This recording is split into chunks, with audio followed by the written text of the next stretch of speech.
The biggest value of APRU lies in being the ultimate superconnector for all our members and providing a neutral platform for global solutions in a diverse region. Last, but certainly not least, we aim to build interdisciplinary platforms for collaboration on emerging global issues. We know partnerships across borders and sectors are essential to solving some of our most pressing challenges. Thank you very much for your support in such an unusual year. Let's keep up the good work and continue to shape the future together.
Today's challenges are too big and too complex to solve alone.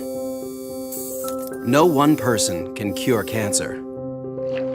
No one country can clean up our oceans. And no one leader can end inequality.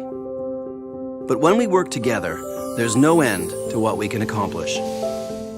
We need to create opportunities for bright minds to come together and inspire each other, to bring together diverse insights and leading innovation to craft the new solutions we need for the socioeconomic and environmental challenges we face, and to make sure our leading institutions have a voice in shaping a sustainable and inclusive future.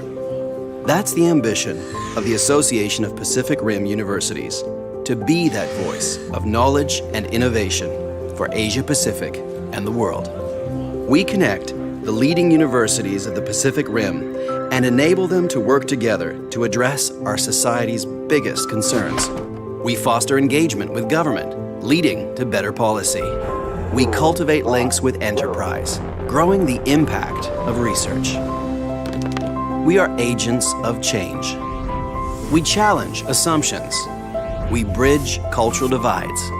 We bring new thinking to big issues. We are the voice of knowledge and innovation for Asia Pacific and the world.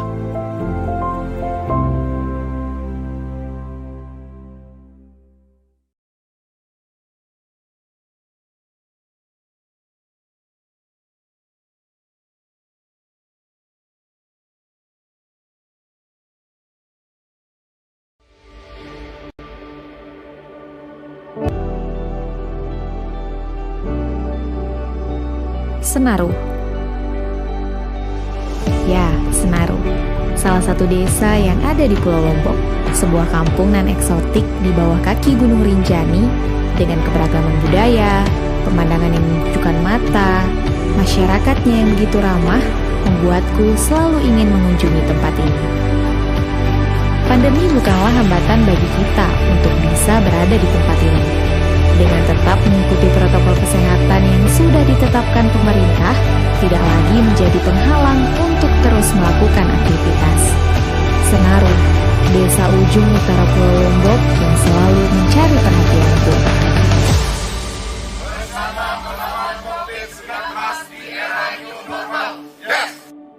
Senaru, selalu menunggumu di sini.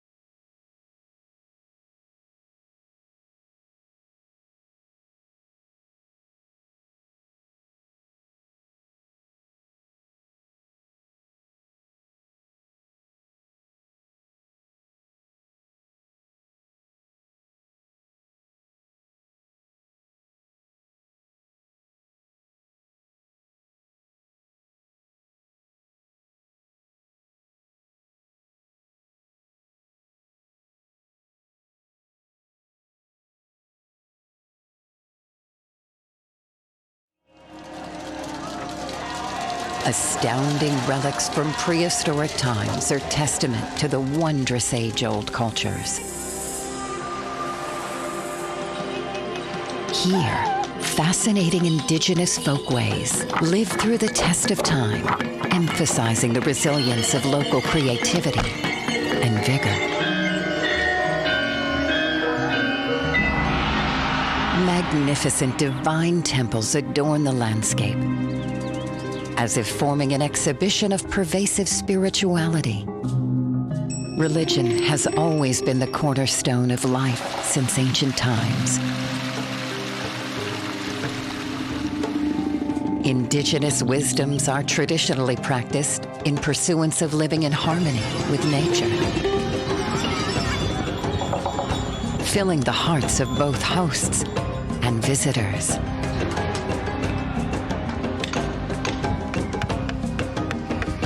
Funeral rites is a festivity, as much as it is a celebration of life, an occasion to gather family members from all over the world. Rich architectural heritage, shaped by diverse cultural, historical, and geographical influences, recognized as one of Indonesia's true national treasures.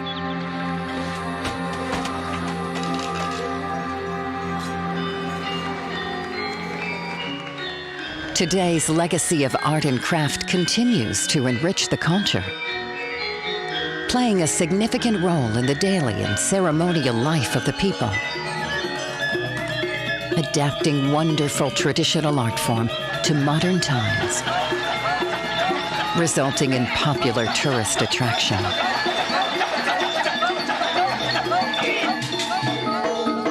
Keeping remarkable folk artistic expression alive.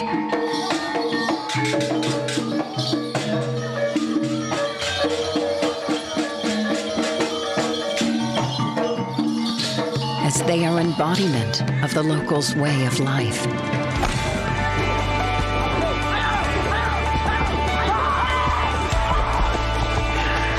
Astounding cultural and historical diversity, where various cultures have crossed paths for many centuries.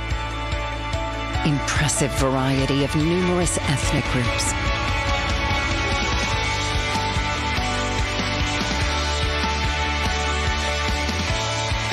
An interwoven history of Indonesia's beautiful diversity. Cultural history unfolds in the landscape. Wonderful Indonesia.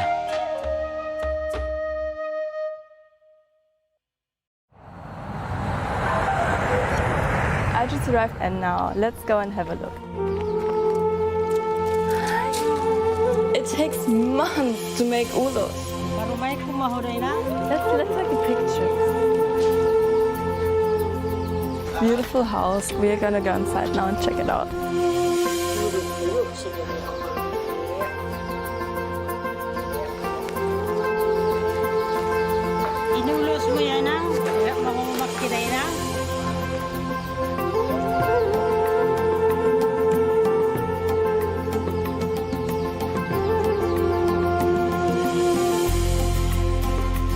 This is the famous Toto dance.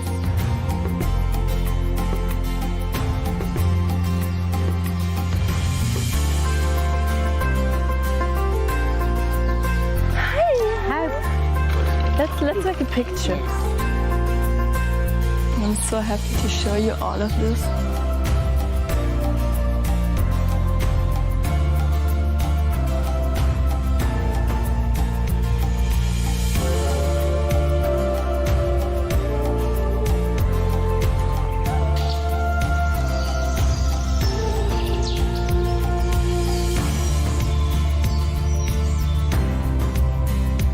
This scenery, look at this view. Oh, there goes my food.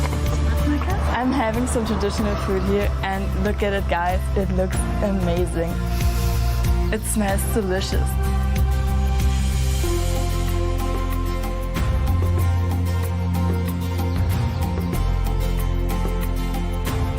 Look at the stunning Holbung Hills. Wow.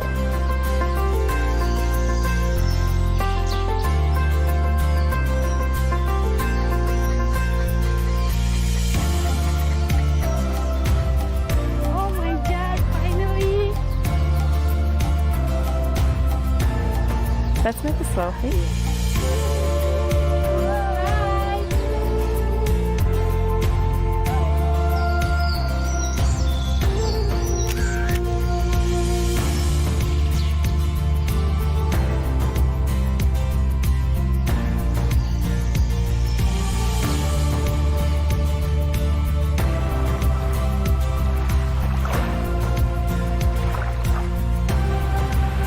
The fact is, Danau Toba is the biggest caldera lake in the world.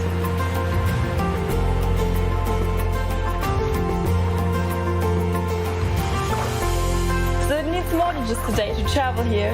You have to prove it and see for yourself.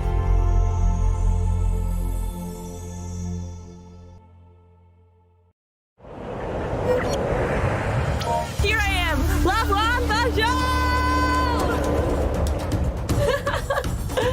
Hey, I'm in Padar now. This is stunning. Look at this view. Oh, it's so beautiful.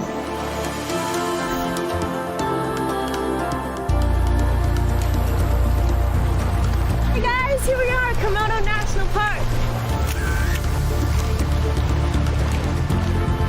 And here's one of the Komodo dragons. Isn't he amazing? He's so big. The last real dragon on Earth.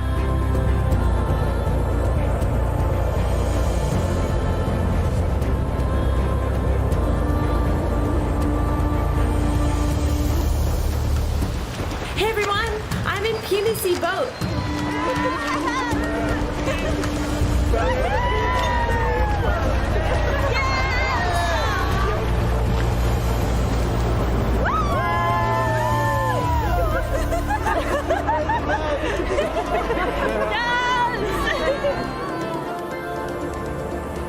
Enjoying this beautiful morning.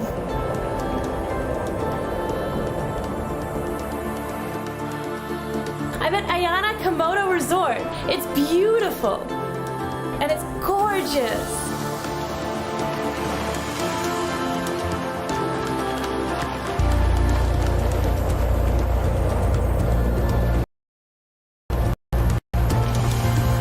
Let's find out world-class underwater paradise.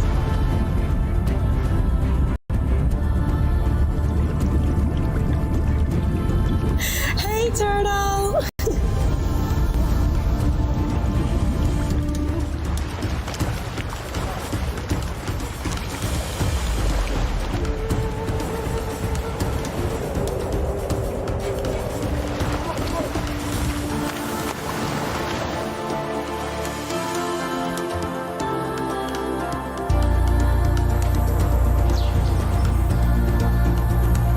I'm in Goa Ronco. This cave is beautiful. It's so stunning. It's amazing. Whoa. This cave is gorgeous.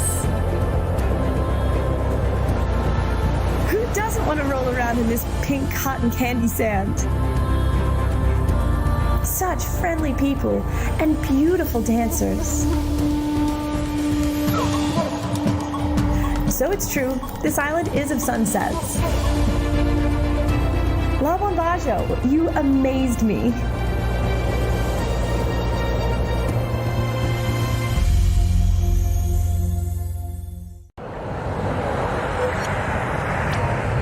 So guys, I'm in Malioboro Street now, and let's explore.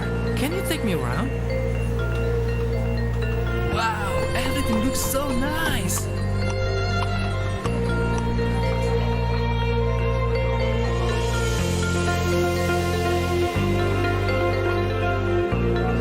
Wow, what is this? Can I try? I'm trying to do batik here.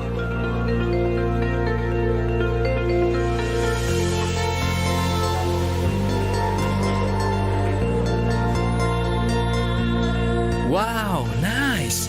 Can I try? So, this is Gatot Kaca. Wow, Jogja is great. Look at this one. Guys, take a look at this. Look at this place, guys.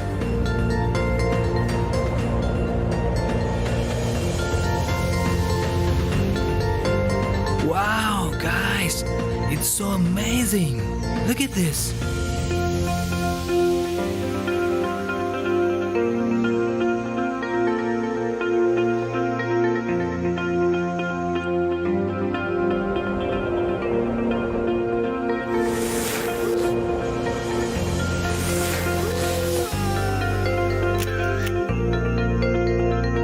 Guys, I am finally here in Gua Pindul.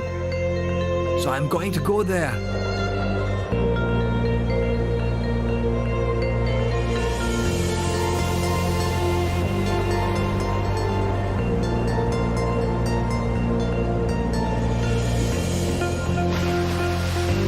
So guess where I am, guys? I'm in Philosophy Cafe. So this is cappuccino. I'm going to have my coffee. The best, guys.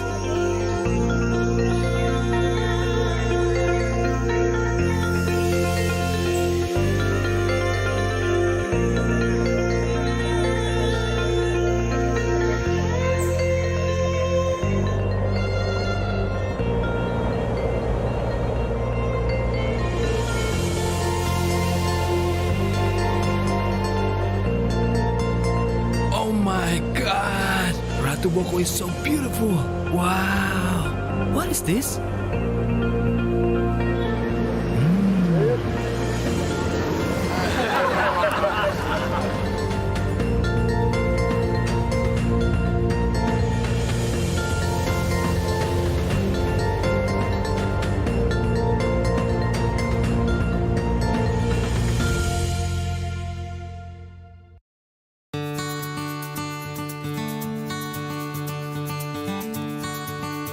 Welcome to Likupang, a place where the ocean embraces you with the bluish of the water and the whispering of the white sand far as the eyes can see.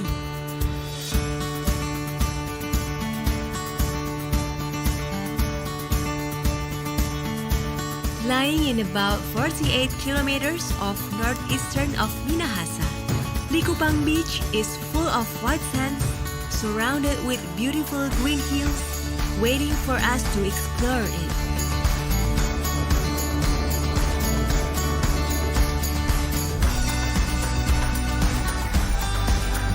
Enjoy the beautiful underwater park. You're welcome to explore every corner of it. Feel the sensation, the freedom of diving through thousands of fish and coral.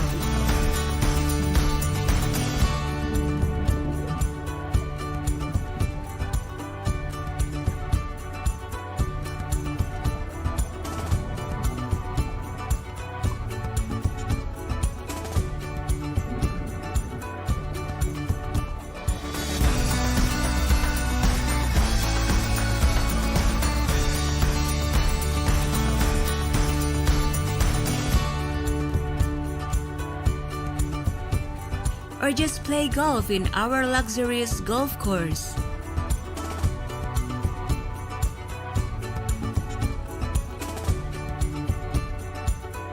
And end your day with an extravagant local culinary. Traditional cultural heritage is there for you to feel, for you to understand, and to embrace you as you are part of it.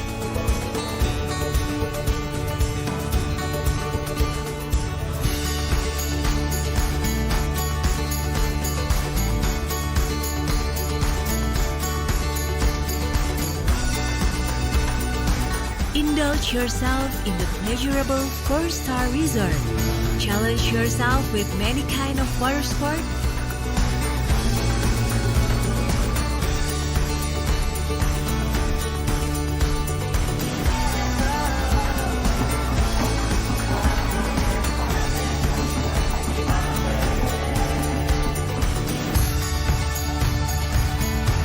Free yourself, free your imagination, dance with the native.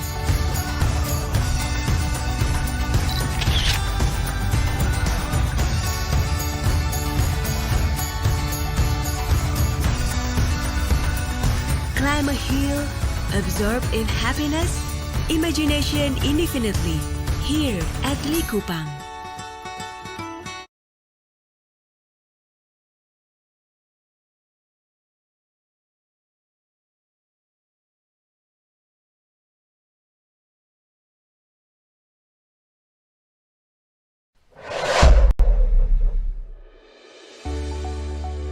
Greetings everyone! Welcome aboard in this amazing journey. It is a pleasure for us to have you all here today.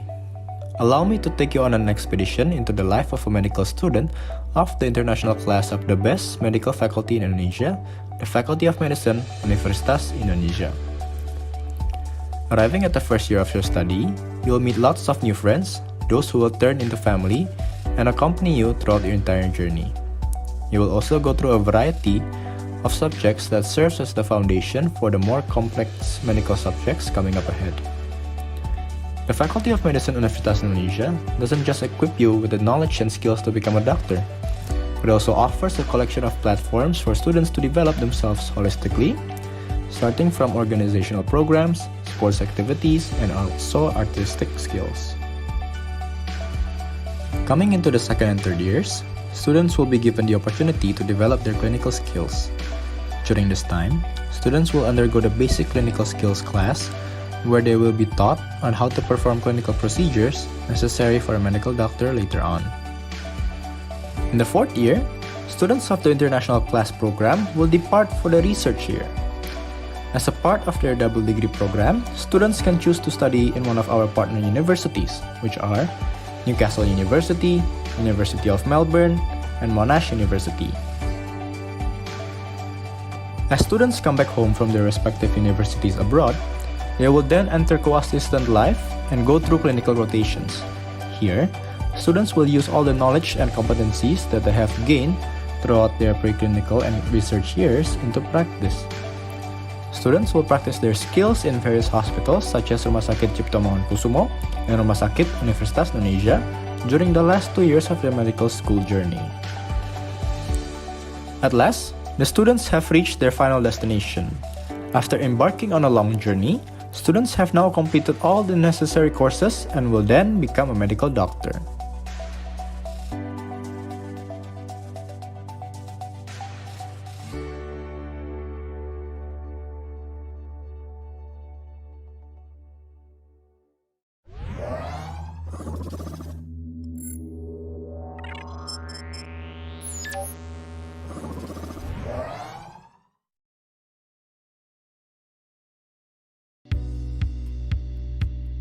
In this digital age, information technology has become an integral part of human life. People use technology to facilitate all kinds of activities in various aspects of life, such as the economy, education, transportation, social, and health. Established under the name of Computer Science Center of Universitas Indonesia in 1972, the Faculty of Computer Science Universitas Indonesia is based across 2 sites, Depok, West Java, as well as Salemba, Jakarta, both located in the Greater Jakarta area. The faculty is the unique place for people who are curious and passionate about innovating and working in technology, especially in the fields of computer science and information systems. The fields of computer science and information systems are both related to technology, but there is a fundamental difference between the two. Computer science is about developing technical solutions for problems such as operating systems, algorithms, multimedia, information security, artificial intelligence, data science, and others. While the information system is about applying and integrating these technical solutions to address organizational or business problems.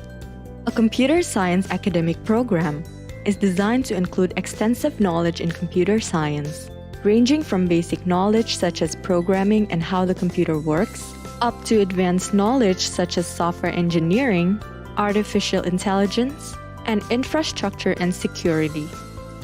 On the other hand, an information system academic program does not only include basic knowledge such those studied under the Computer Science Study Program, but also the foundation in the fields of business administration and management, which help prepare students to develop, utilize, and manage information systems or information technology.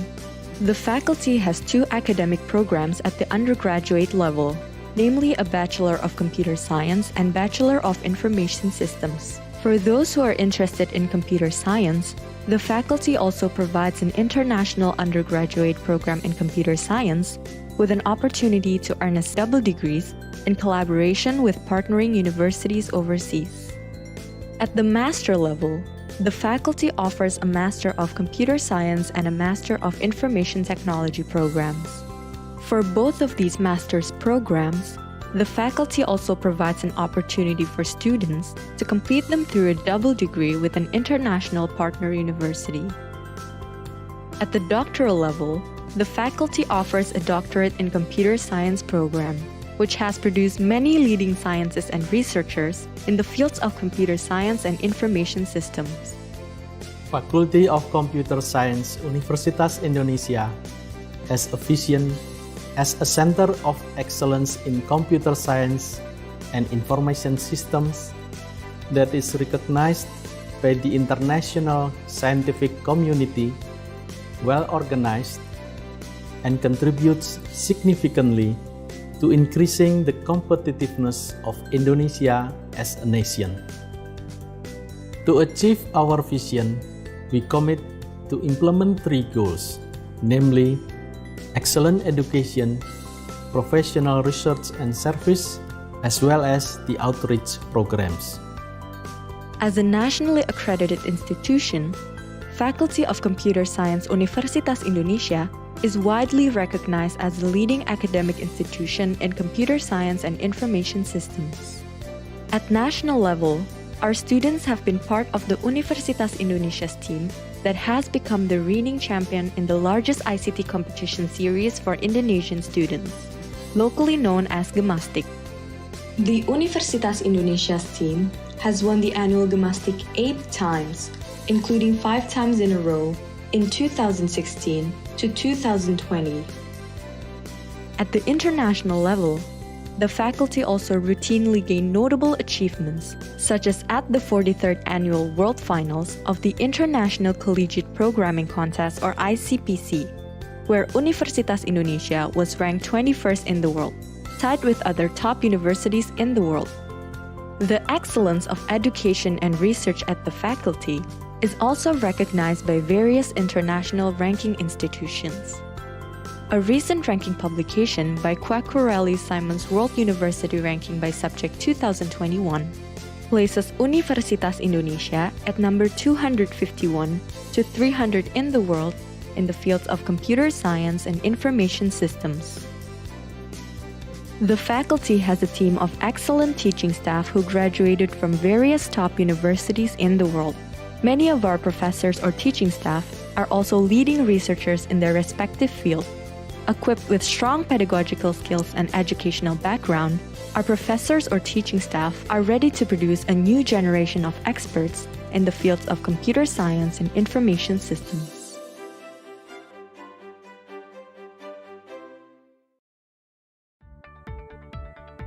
The faculty provides various amenities and facilities that can support the learning process and various student activities.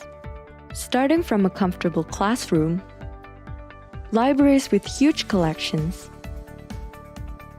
spacious halls and auditoriums, computer labs, to advanced computing facilities such as a supercomputer, which is readily available at the Tokopedia UI Artificial Intelligence Center of Excellence. Our student body is a melting pot with best students coming from all parts of the Indonesian archipelago. These students take part in a rich tradition of academic activities, which include 2 flagship international scientific conferences held by the faculty every year, or other programs, such as the Teaching Assistantship or the Fellowship Program. Apart from academic activities, students are also encouraged to develop non-academic skills, which are accommodated by various student organization activities, such as the Student Executive Board and other student organizations or autonomous bodies. In addition, our students are also known for their ability to organize extraordinary events, one of which is the annual ComFest event that is recognized as the biggest student-run event in ICT in Indonesia. This is in addition to other student communities or clubs, which provides an avenue for personal development in sports and the arts. Research and development is one of key activities at the faculty. Our staff and students are encouraged to produce works and solutions that address contemporary problems faced by both global and local communities. Our research contributions are not only in the form of basic and theoretical research, but also in application of various forms, ranging from software, information systems, to intelligence systems based on robotics and artificial intelligence. More than 6,000 alumni with a network spread across 7 continents. The majority of our alumni started working while still in university. While some of our graduates are employed in various companies and institutions, such as big tech companies in Silicon Valley, startups, consulting companies, research and education institutions, others have become entrepreneurs starting their own companies. Some of the companies founded by our graduates have been successfully acquired, listed on the stock exchange, and their founders have also been rewarded many prestigious international awards. Symposium UI menjadi bagian tak terlupakan dalam hidup saya. Ia seperti rumah kedua bagi saya, tempat di mana saya terbuka matanya untuk menjadi orang yang lebih baik dari hari ke hari. Saya percaya di zaman-zaman kuliah itu sebetulnya pembentukan karakter, pembentukan mentalitas gitu. Dan UI itu is a very good place for me to have a good character. Symposium UI telah memberikan saya banyak sekali ruang untuk mengembangkan diri, mulai dari pembelajarannya yang selalu mendorong untuk berpikir kritis, hingga kegiatan-kegiatan non-akademis seperti Kompes, panitiaan yang diadakan tiap tahun, dan juga organisasi-organisasi seperti BEM, Ristek, yang tak hanya meningkatkan soft skill saya, namun juga membantu saya mengeksplorasi passion saya dalam bidang IT. By implementing the 3 duties of higher education or Tridharma, namely education and teaching, research, and community service, the Faculty of Computer Science Universitas Indonesia is at the forefront of producing the best graduate for Indonesia and the world.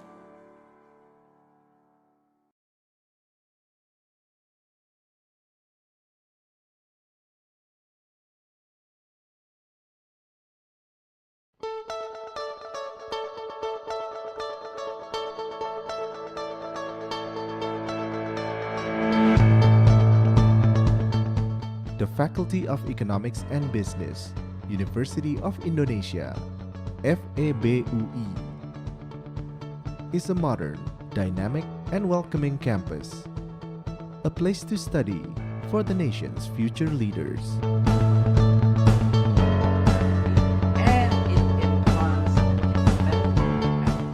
Situated in 2 strategic locations, Depok and Salemba, we are fully committed to contribute to the development of knowledge in economics and business, and to nurture future leaders with a sense of social responsibility and the ability to address global environmental changes.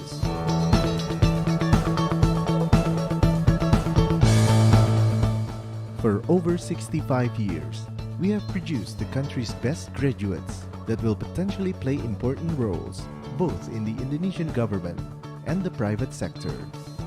So my name is Thijs Hesselmans, I'm from Blanda, and one of the many things I like about Fakultas Ekonomi and Business Universitas Indonesia is that the campus is really green.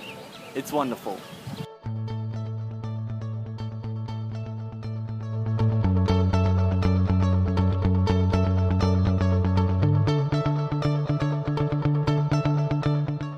In the future, we are aiming to become Asia's leading economics and business learning center, which contributes to the development of Indonesia and the global community.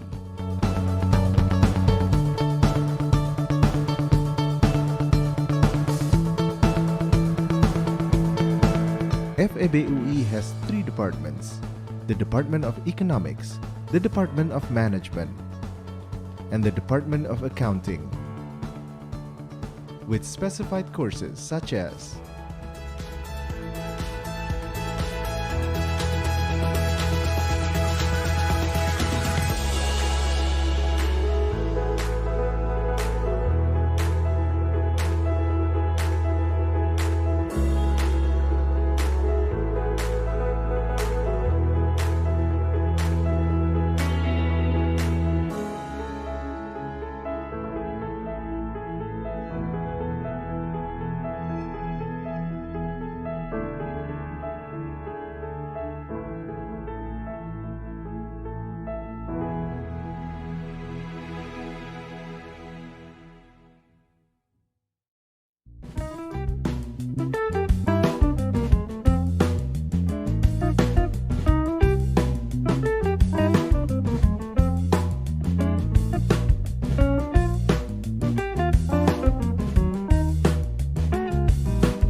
With more than 65 years of experience as a prestigious educational institution in Indonesia, we have become one of the few that consistently produce the best graduates in the country. The development of FEBUI is not only limited in the standard degree education, but also in non-degree education, research, and consulting. Through cooperation, we always strive to provide benefits for both parties involved. Hi, I'm Narumi Ishikawa from Japan Chiba University. Thank you for FED to expanding my knowledge. Thank you for Universitas Indonesia. Terima kasih banyak. Currently, there are plenty of FEBUI graduates who occupy key positions, both in the government and private companies, local and international. The Faculty of Economics and Business University of Indonesia welcomes the entire academic community with open arms to achieve a bright and successful future together. Part of FEBUI. Be part of FEBUI for a better future. FEBUI, massive campus with great people and unique local food.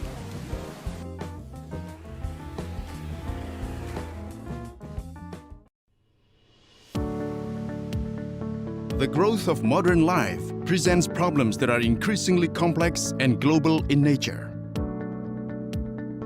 To maintain our civilized society, the law system consisting of norms and penalties is needed more than ever.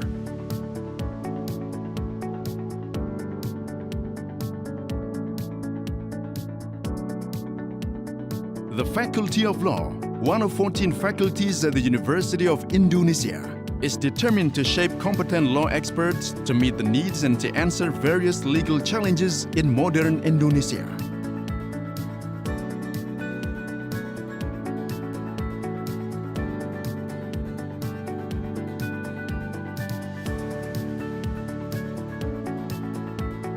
Historically, the existence of Law Faculty of Indonesia University was preluded in 1909 by Opleiding School for Inlandse Rechtskundingen or OSVIR, which later changed its name to Red School or Law School in 1920. Then on 28 October 1924, the Dutch colonial established Rechtshoge School or Law College. This date was then commemorated as the Faculty of Law University of Indonesia's anniversary. Being the first law faculty in Indonesia, the Faculty of Law University of Indonesia embraces technology, culture, character, and morals of the Indonesian people and aims at becoming a leading law school with high competitiveness in Southeast Asia. Based on data from the World University Ranking 2020-2021, the University of Indonesia ranks first among the best university in Indonesia. Its Faculty of Law is announced the best law department in Indonesia.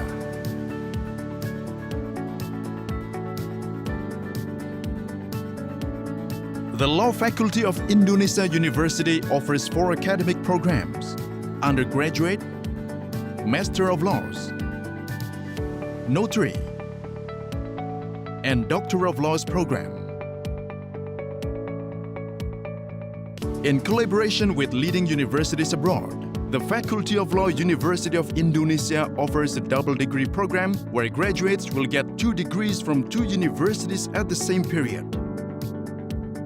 The foreign partners of the Faculty of Law University of Indonesia include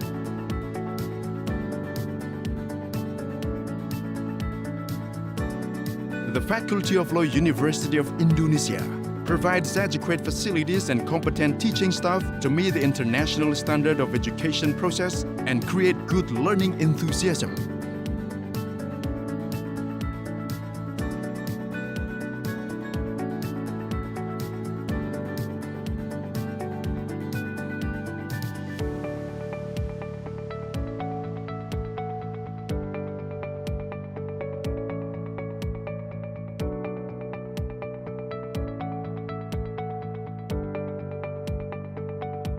The campus presents green atmosphere, where only 25% of the 320 hectares of area is used for academic activities.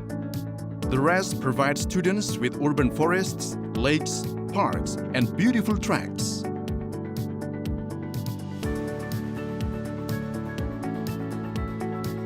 As a learning institution, the Faculty of Law University of Indonesia always encourages students to achieve excellence both nationally and internationally.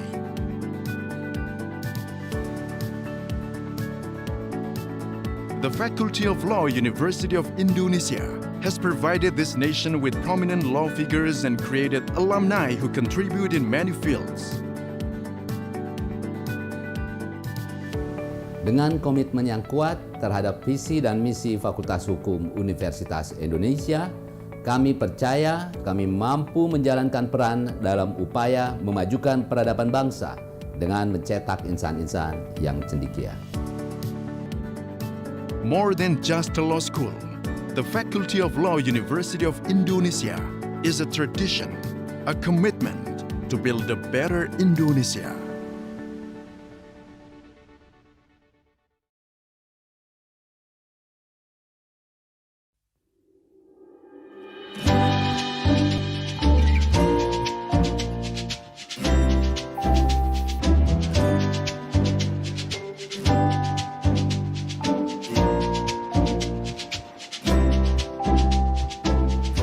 Hi guys, my name is Tim Reddick from Germany. Welcome to my campus, Universitas Indonesia.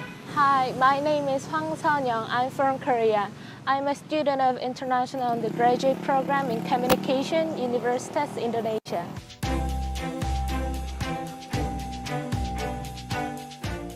I study here because when I first came to Indonesia, I fell in love with this country. I was looking for a good university that offers a program in English. I got excited when I found out that Universitas Indonesia offers a joint degree undergraduate program in communication, which is held 2 years in Indonesia and 1.5 to 2 years in Australia.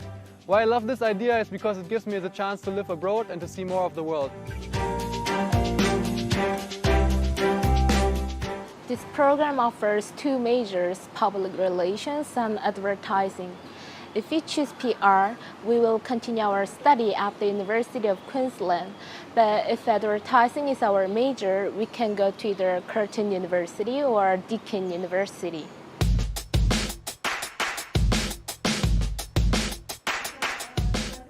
I like the program because it's very practical. In Germany, most of the lecturers are academics or professors, but here most of the lecturers are actually practitioners, so they can share a lot about the advertising or public relations industry. Plus, they have a lot of international experiences because they have studied or worked abroad.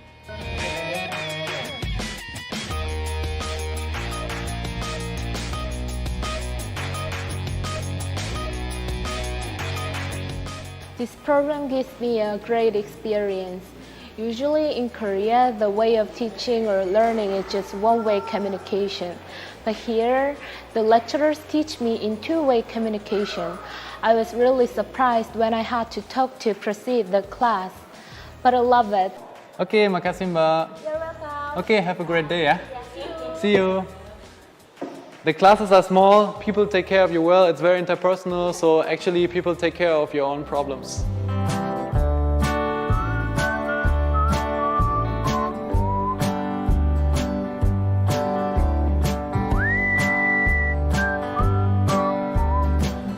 I study in the class for 15 hours a week, so I have plenty of time to do many things here.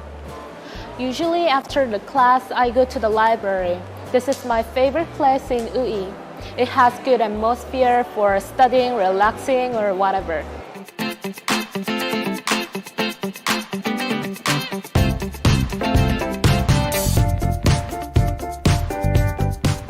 We have many activities on this campus. It's just like sports, music, dances. Look at the Karo dance from North Sumatra. This is one of the examples.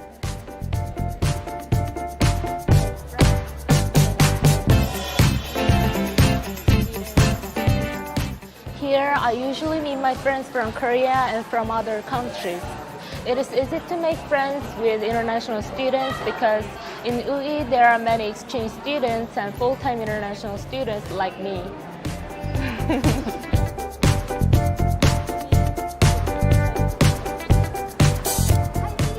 Oh, hey Gita, how's it going? It's good. Let's have lunch. Yeah, today I already got lunch, but we can do it tomorrow. How about that? I will invite you. Okay, Yeah? okay. All right? I'll see you then, okay? Yep, see you around. Have a good time. What I really love about Indonesia is how open the people are. It's really easy for you to make friends.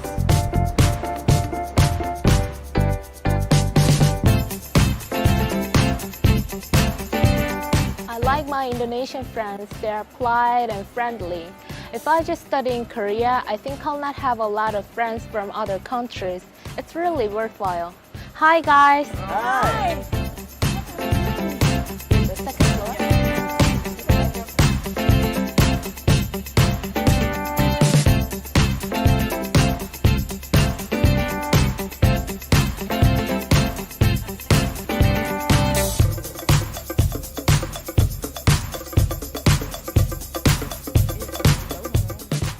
UI is a big campus. It's about 300 hectares.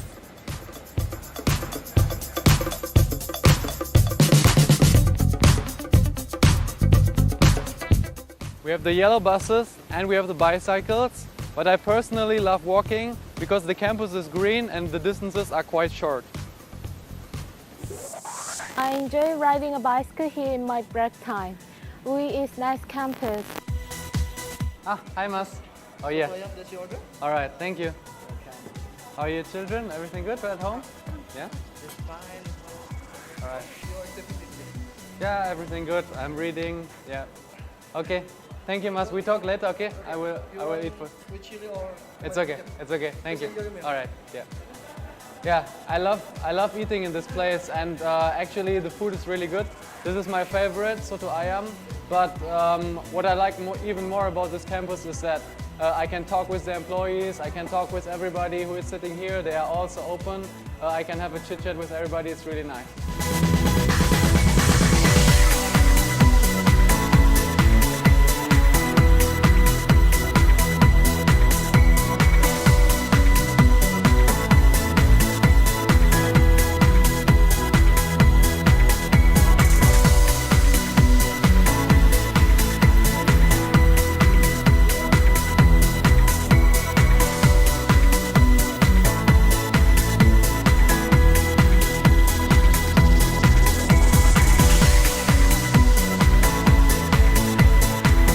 After graduating from this program, I'll get 2 bachelor degrees from UI and from Australia University. Moreover, I also have experience communicating with Indonesian people and other nationalities.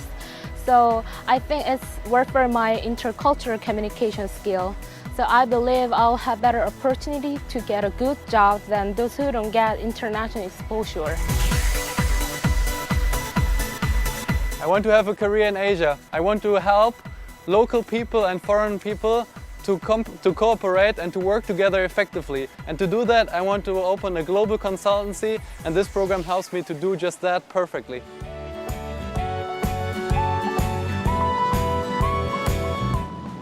I think I'm so lucky to be here. So what do you guys think? Come and join us in this beautiful campus.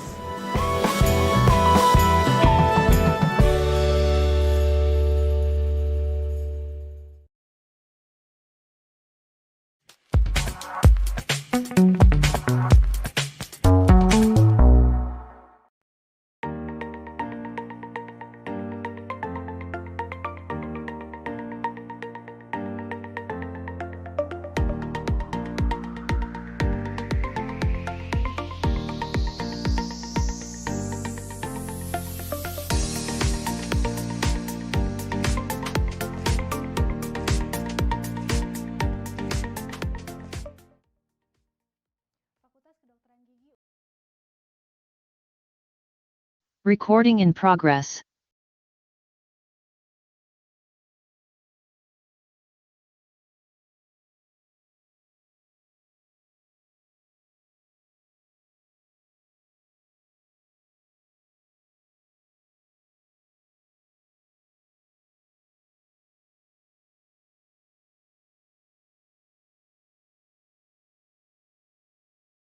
This event is sponsored by PT Petronesia Benimel and PT Teman Setia Mandiri.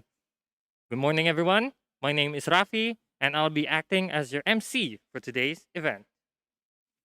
Ladies and gentlemen, before we start off today's event, we would like to welcome all the guests of honors that will be joining us in today's Day 2 event.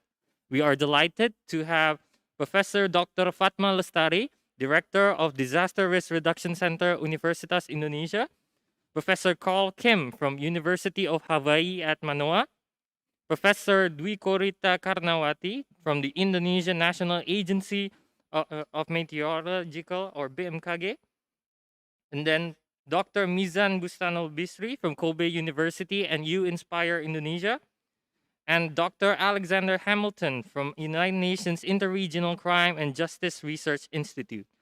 Last but not least, we'd like to welcome all participants, leaders, fellow researchers, policymakers, as well as practitioners from various industries who are attending the event. Ladies and gentlemen, welcome to Day 2 of the 16th APRU Multi-Hazard Symposium 2021. Ladies and gentlemen, now we move on to our first keynote session. I would like to introduce our honored moderator, Professor Dr. Fatma Lestari. Before I invite Dr. Fatma Lestari, I would like to introduce our esteemed moderator for today. Professor Fatma Lestari is a professor at Public Health Faculty Universitas Indonesia, and now she is the current director of the Disaster Risk Reduction Center at Universitas Indonesia. She has received a degree of PhD in Safety Science from University of Sydney, Australia, and she is currently a lecturer of Occupational Health and Safety Department, Faculty of Public Health, Universitas Indonesia.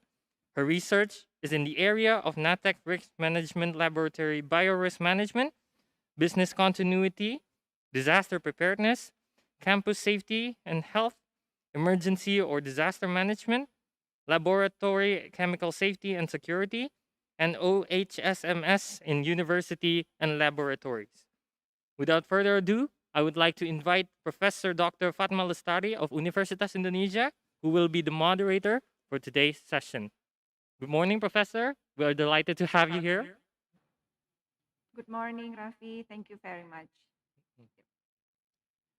All right. Can I start? Yep. Yes, Professor. Yeah, is my voice okay? Can everyone hear me clearly? Hello? Yes? Can everyone hear me clearly? Yes, Professor, we can hear you. Okay, thank you so much. All right, in this very good morning, we have gonna run the keynote session 2 on day 2, November 25th, 2021 for 16 APRU Multi-Hazard Symposium 2021. So with us today, Bapak Dr. Mizan Bustanul Fuadi Bisri, PhD, and also Dr. Alexander Hamilton, Prof. Carl Kim, and Prof. Insinyur Dwi Korita Karnawati. So for the first keynote speaker, I would like to introduce Bapak Dr. Mizan Bisri. And Dr. Mizan Bisri is an assistant professor at the Graduate School of International Cooperation Studies, Kobe University, Japan. He is one of the co-leads of the U Inspire Indonesia 2021 to 2023, a platform for youth and young professionals in the utilization of science, engineering, technology, innovation, or CITI, for disaster risk reduction. Dr. Bisri is also the founder of caribencana.id. Cari or means search. It is a search engine for risk and resilience, an end-to-end web-based disaster knowledge management platform powered by spatial analytics and machine learning to harvest multiple knowledge bases. Dr. Bisri's research and expertise areas are ranging from disaster risk management, humanitarian studies, comparative regional cooperation with a focus on Southeast Asia, climate change adaptation, and science technology society within international relations. He received a PhD in political science from Kobe University with research on intergovernmental and inter-organizational modeling in disaster management and humanitarian operations. Prior to his doctorate, he received MA in political science also from Kobe University and Master of Science and Bachelor of Science in Regional City Planning from Bandung Institute of Technology, ITB, Indonesia.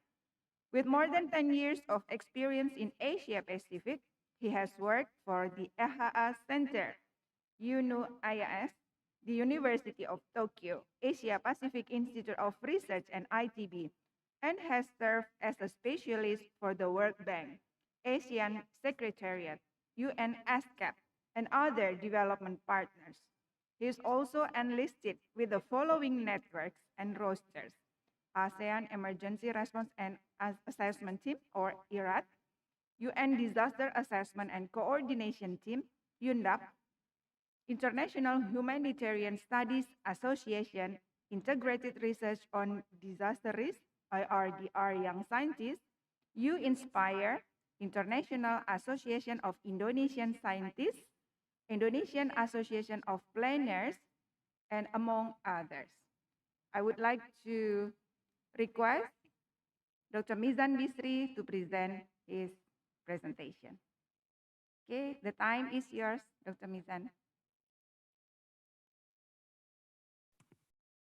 Thank you very much, Professor Fatma, for your kind introduction. And it is a great honor for us from U-Inspire Indonesia to be here in this distinguished and honorable symposium of APRU Multi-Hazard Symposium of 2021. So once again, a very good morning, selamat pagi, and Assalamualaikum warahmatullahi wabarakatuh for all distinguished delegates and also participants of the APRU Multi-Hazard Symposium. As introduced by Prof. Atma, my name is Mizan Bistri, and today I would like to I will share as a spokesperson and also representative of the youth and young professional in science, engineering, technology, and innovation for disaster risk reduction, or U-Inspire for short, in particular highlighting or sharing the stories from Indonesia and also the movement at the Asia Pacific level through the U-Inspire Alliance in this important forum. We would like to express our gratitude for University of Indonesia and of course the network of Asia Pacific Rim Universities for the kind invitation for us to share our stories, experience in this honorable symposium, and hopefully this can inspire further collaboration across sector, across generation for reducing risk, for building resilience across generations. In this context, we would like also to congratulate University of Indonesia for the successful symposium, especially members of U-Inspire Indonesia within the symposium committee. And also, of course, would like to express our gratitude because the symposium committee has also kindly invite many members of U-Inspire Indonesia and also other chapters of U-Inspire as chair, co-chairs, and also a part of the scientific community of this important symposium. In this session, I would like to focus on several aspects.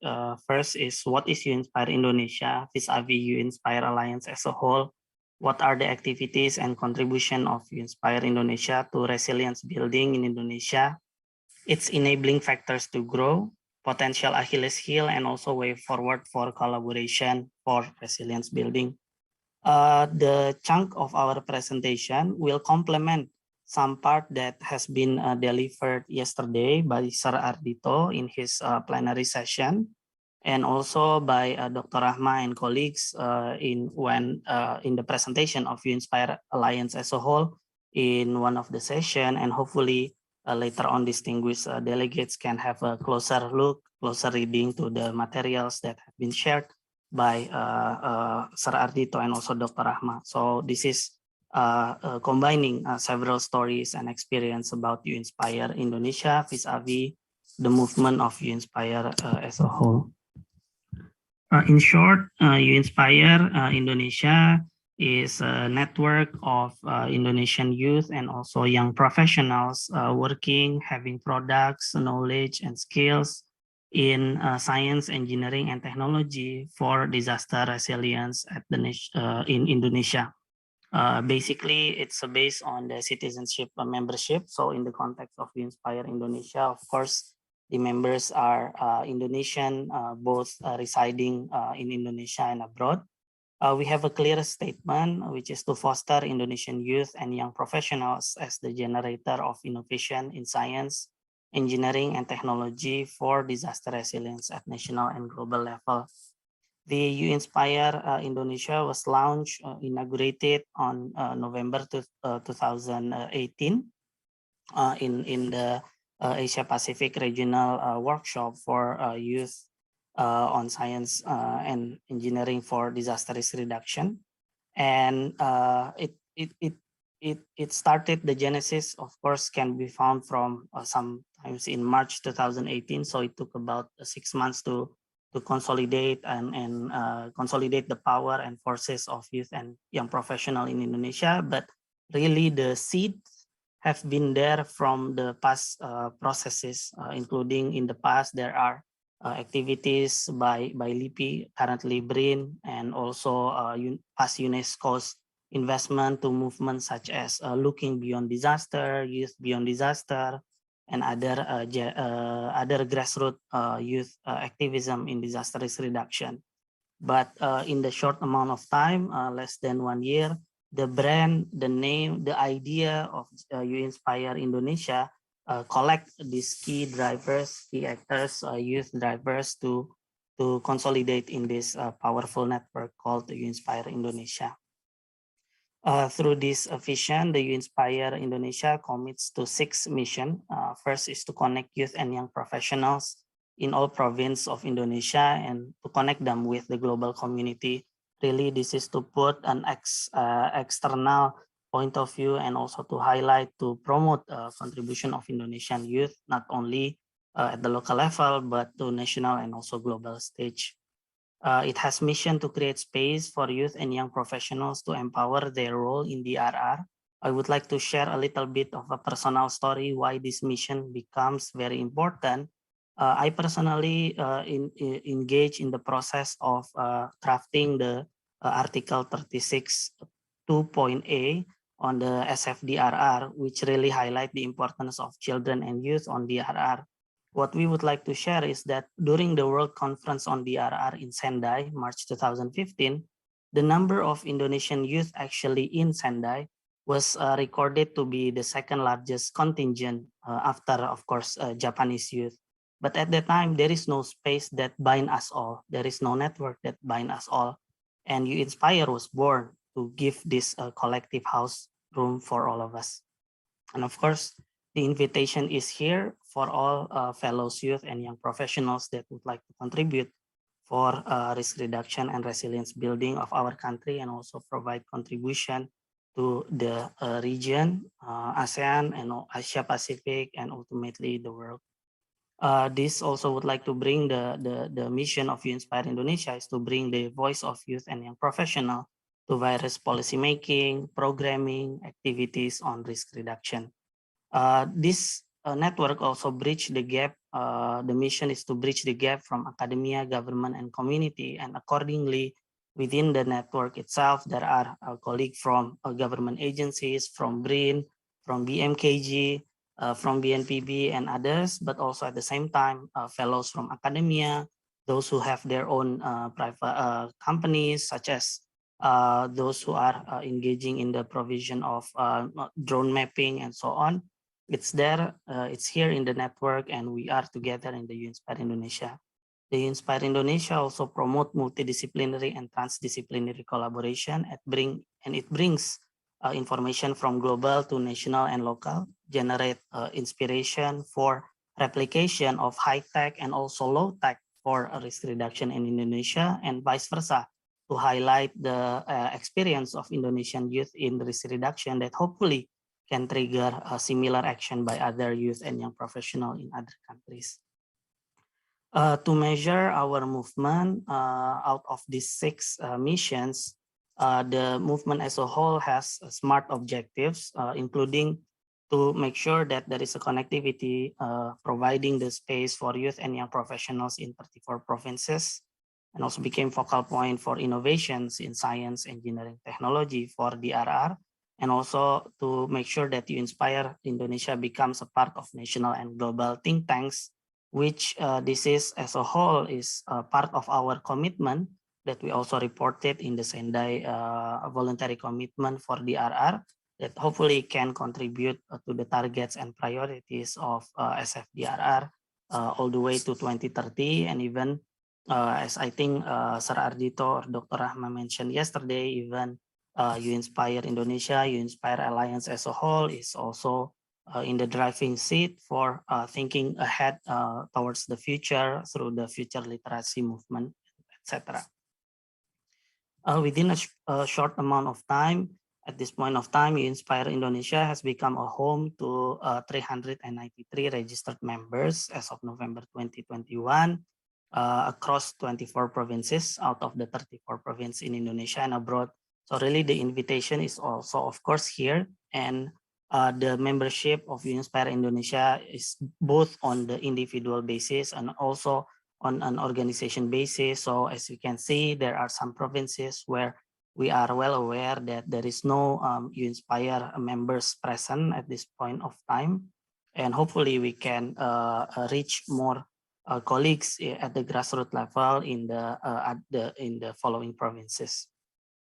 As I mentioned, this quick acceleration in terms of numbers of members was made happen because of the fact that the idea of UInspire itself bridge and accumulate past youth engagement in DRR.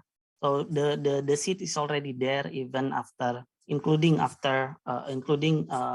through efforts from the recovery of Indian Ocean tsunami, the West Sumatra earthquake of 2019, and so on. There are movements such as the activities such as of Compress LIPI, ASEAN Youth Volunteering Program, grassroots members such as grassroots movements such as Indonesian Youth for DRR, Bandung Disaster Study Group, and so on, which if we look now, maybe they are no longer existed, but the personnel, the key members now reinforce and join the movement of UInspire Indonesia. So essentially, UInspire Indonesia becomes the network of networks, whereby UInspire becomes the hub of members with existing networking. It also combines wealthy experiences of collaboration between and also among members.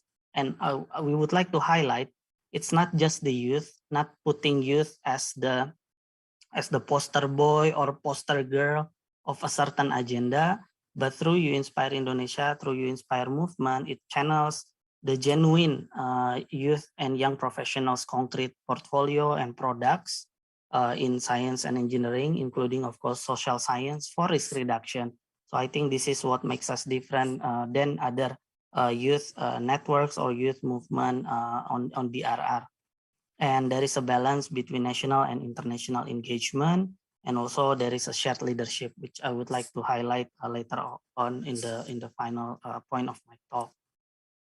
So to highlight the activities of UInspire Indonesia, of course, we can just see some of the achievement, implementation of the UInspire Indonesia activity in terms or to meet the 2 key SMART objectives.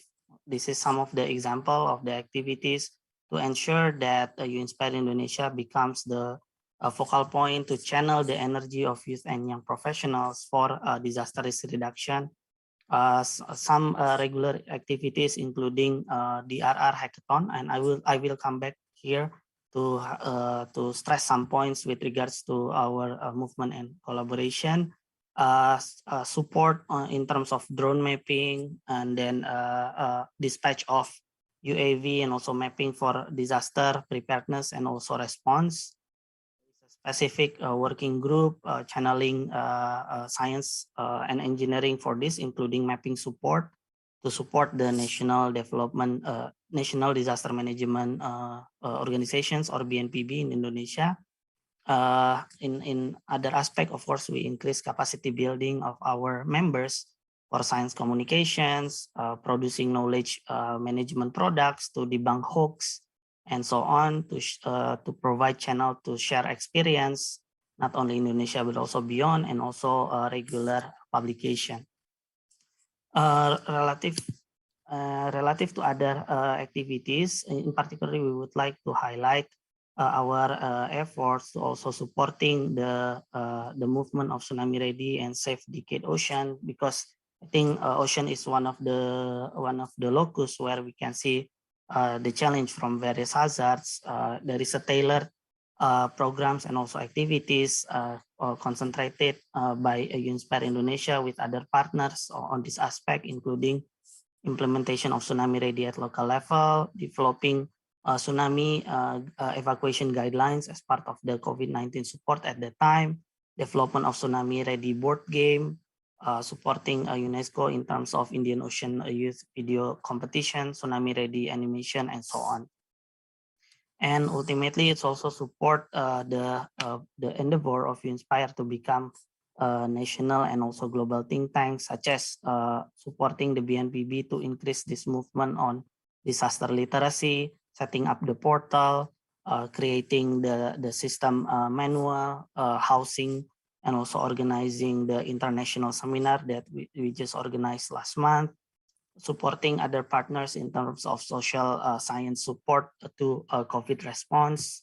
At the moment, also supporting endeavor to establish Indonesian Tsunami Research Consortium, which we are also well aware that University of Indonesia also in the driving seat on these regards, supporting and providing channeling capabilities to support a crowd-based, crowdsourced platform in combating and reporting COVID-19, and also channeling, mapping, and providing information about inclusive innovation.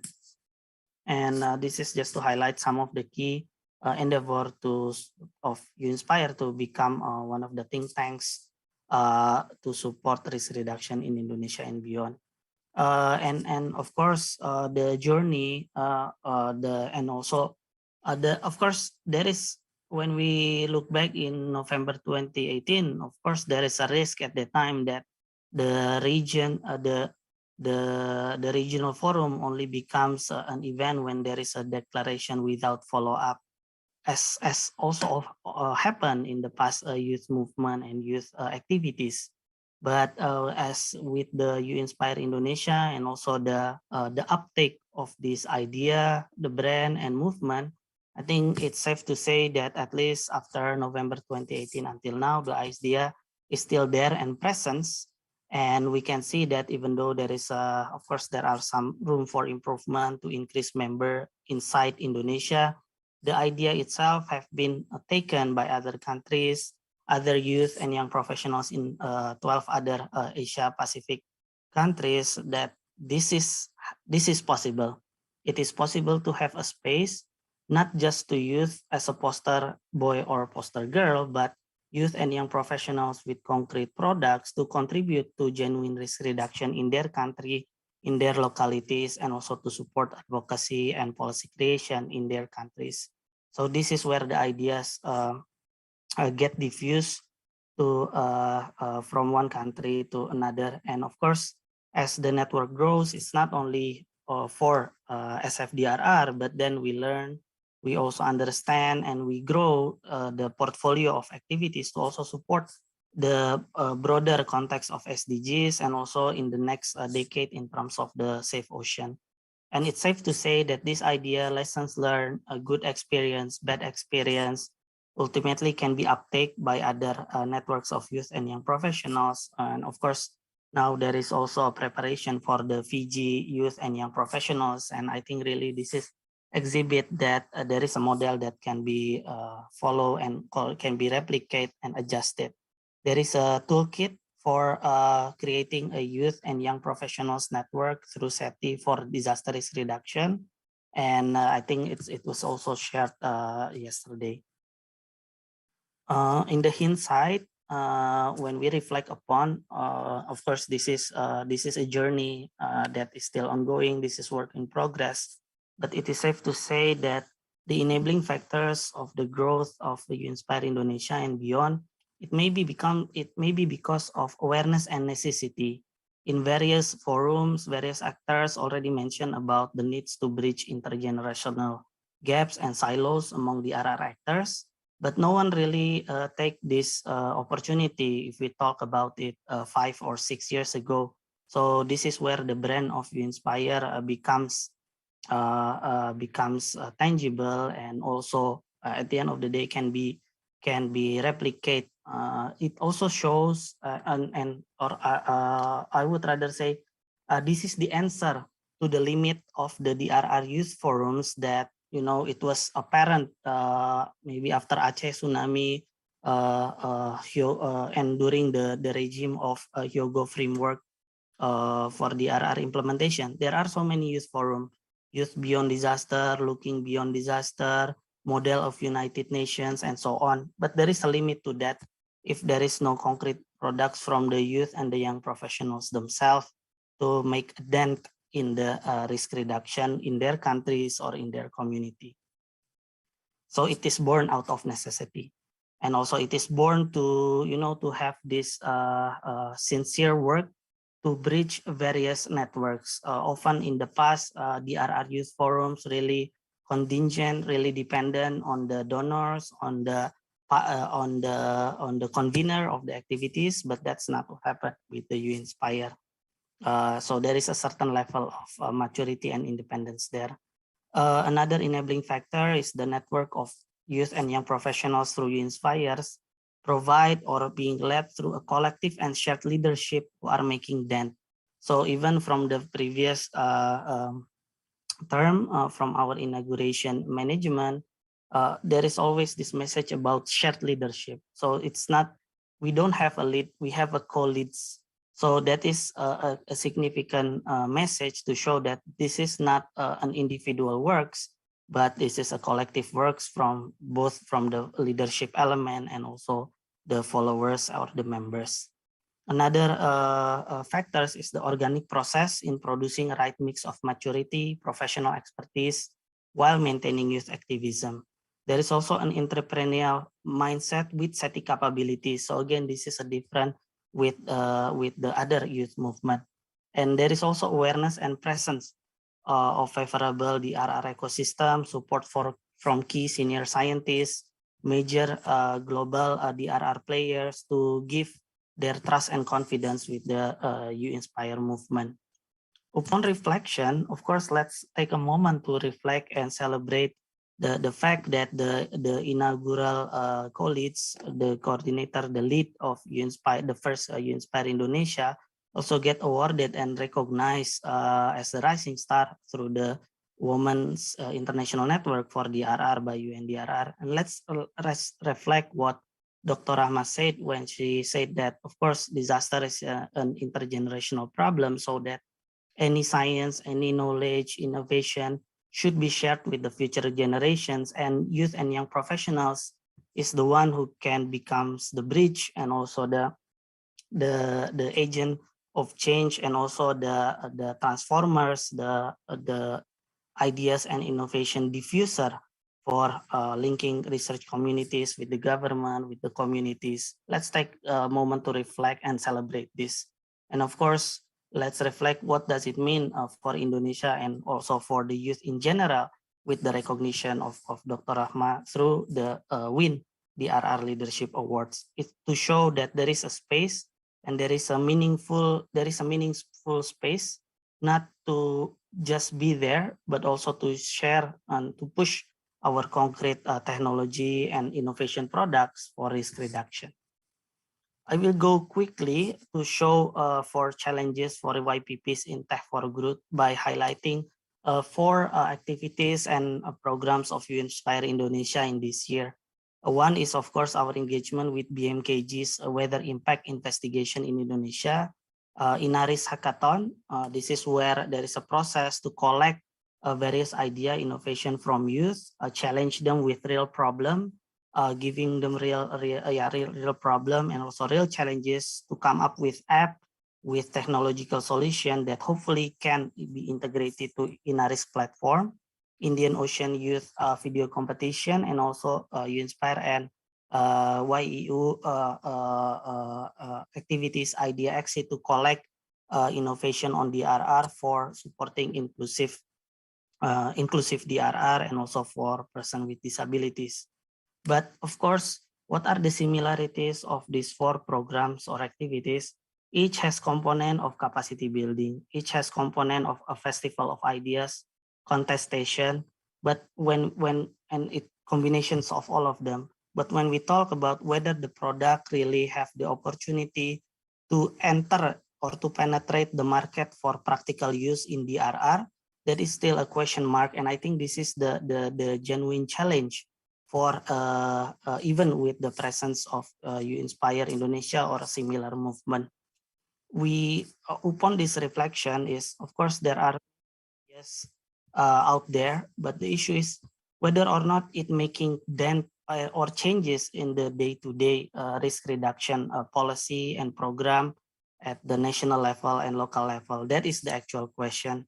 And to conclude, or this is our self note, we are aware of this potential Achilles heel, challenges and areas for improvement together with other partners is first, of course, the importance to reflect on the sustainable growth of the Inspire network itself, its positioning vis-a-vis other actors, the debate between volunteerism and also job security, and also well-being as a whole, both individually and also the network, the organizations. We also would like to highlight that despite You Inspire presence, let's go beyond numbers because innovations are always there. But the challenge is how to making sure that it's becoming a mainstream product in the risk reduction and also resilience building efforts of Indonesia and also beyond. To have a beyond pilot projects, we require orchestration from various invisible actors. And lastly, we still have challenge in terms of genuine advocacy for socio-political changes. But I think this is also the issue that exists in other science policy interface, including our senior scientists. We would like to stop here. We would like to share our chapter as well for further reading. Hopefully we can work together because at the end of the day, we would like to channel science of the youth and young professionals for risk reduction. And hopefully our talk is provocative enough to provoke other youth to channel your energy and creativity for impact through science, engineering, technology, and innovation. I thank you all. Thank you very much. Thank you very much, Dr. Mizan. What a very impressive talk and share how the young from You Inspire has been very much contributed to DRR, by utilizing CITAI. Okay, anyone have a question for Dr. Mizan? We have 5 minutes for this. All right.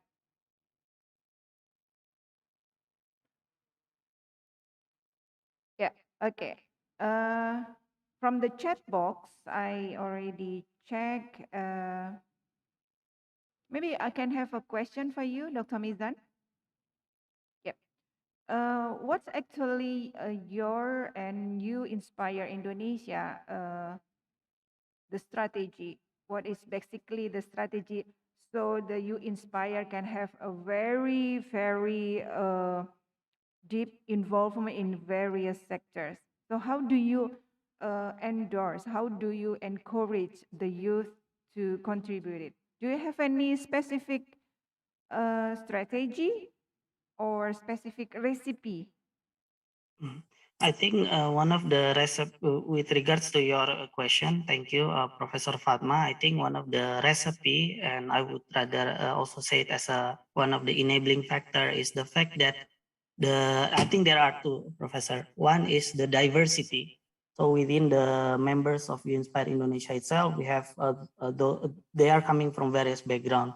Those with main workplace in the government, in the private sector, in the NGOs, other development partners. So we have this diversity, which is not available if we talk or if we compare with other youth movement or youth forums. So we have that leverage.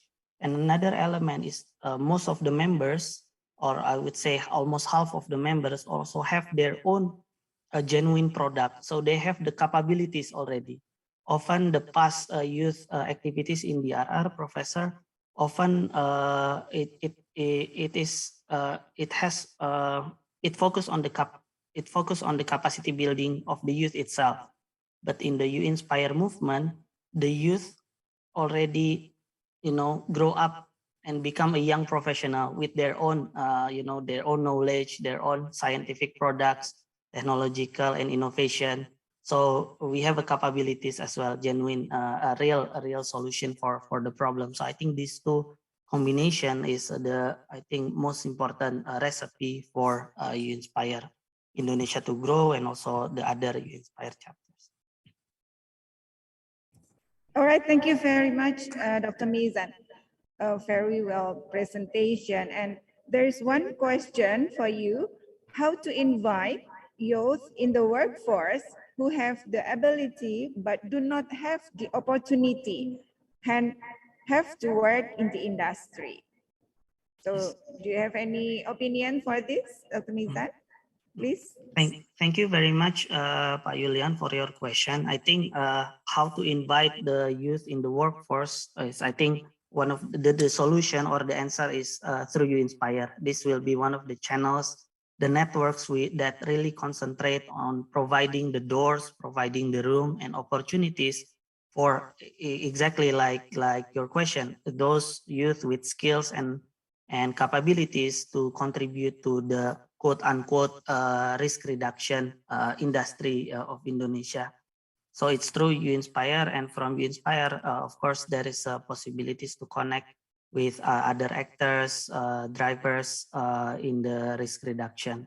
And even if the door is not yet open with the other partners of You Inspire, anyone can use the You Inspire vehicle to showcase your ideas, your innovation for risk reduction, and we will provide the stage, the opportunities, and also to pitch your idea for implementation on the ground. All right, thank you very much, Dr. Mizan. And I think one more question.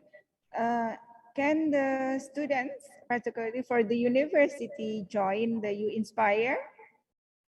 Yes, Professor Fatma, certainly it is the door is open for colleagues to register to become a member of You Inspire Indonesia. Of course, colleagues from other countries, if there is a You Inspire chapter in your country, please do reach out to the You Inspire in your country. All right, thank you very much. I will endorse to our students, to join You Inspire. All right, last question, I guess, from myself as well. So what is your expectation for You Inspire in the future? And what is the hope for next future? Thank you. I think I would rather share my personal my personal point of view, Prof. Fahma, in this regards. Of course, You Inspire collectively, we are working and trying to contribute to SFDRR, relevant SDGs. But my personal hope is that through You Inspire, we can bring closer SDGs that or to channel efforts to achieve SDGs related to environmental sustainability with the SDGs on job creation, really creating or leveraging the presence of this huge amount of youth in Indonesia to have a decent job through businesses, works, technological innovation that also contribute to risk reduction and resilience building of our country. So that's my personal hope in that I would like to witness in the next 5-10 years. Okay, thank you very much, Dr. Mizan, for a very impressive and also a very inspiring presentation. And of course, for those who are the students here and in your universities are very welcome to join you Inspire. Okay, congratulations also Dr. Mizan for the very successful You Inspire. Okay, thank you very much, for keynote session 2, Dr. Mizan. We wish you a success. Thank you very much, Professor. Right, thank you. Now we are going to move to the second keynote speakers, Dr. Alexander Hamilton from UNICRI. Hello, Dr. Alexander. How are you? Good morning, Professor. Very nice to see you. Is there morning there as well? I'm now actually based in the region. I'm calling this morning from Manila, Philippines. Oh, okay, okay. Thank you for your time. All right, let me introduce Dr. Alexander Hamilton. Alexander assumed his post as Regional Coordinator for Southeast Asia in April 2020, continuing UNICRI's long-term support to the implementation of the European Union Chemical, Biological, Radiological, and Nuclear, or CBRN, Risk Mitigation Centers of Excellence Initiative. With UNICRI since 2012, he has worked extensively with partner countries in Southeast Asia and Africa, among other regions, to develop strategic action plans and to deliver capacity building actions that have helped strengthen national and regional capacity to prevent, detect, and respond to CBRN emergencies. Alexander holds a Doctor of Philosophy from the London School of Economics and Political Science, LSE, specializing in risk governance and biosecurity. He has published extensively on these subjects and is a regular contributor to the international efforts dedicated to combating biological weapons. I guess we are very curious to see your presentation, Dr. Alexander. The time is yours. Thank you so much, Professor Fatima. Before I share my screen, please just allow me to thank you and your colleagues for putting on this tremendous symposium. This is the second year I've been invited to present, and it's a great privilege. On behalf of the United Nations and also the EU CBRN Risk Mitigation and program in Southeast Asia, I would just like to thank you and very much welcome this opportunity to share some of my experience with our distinguished participants today.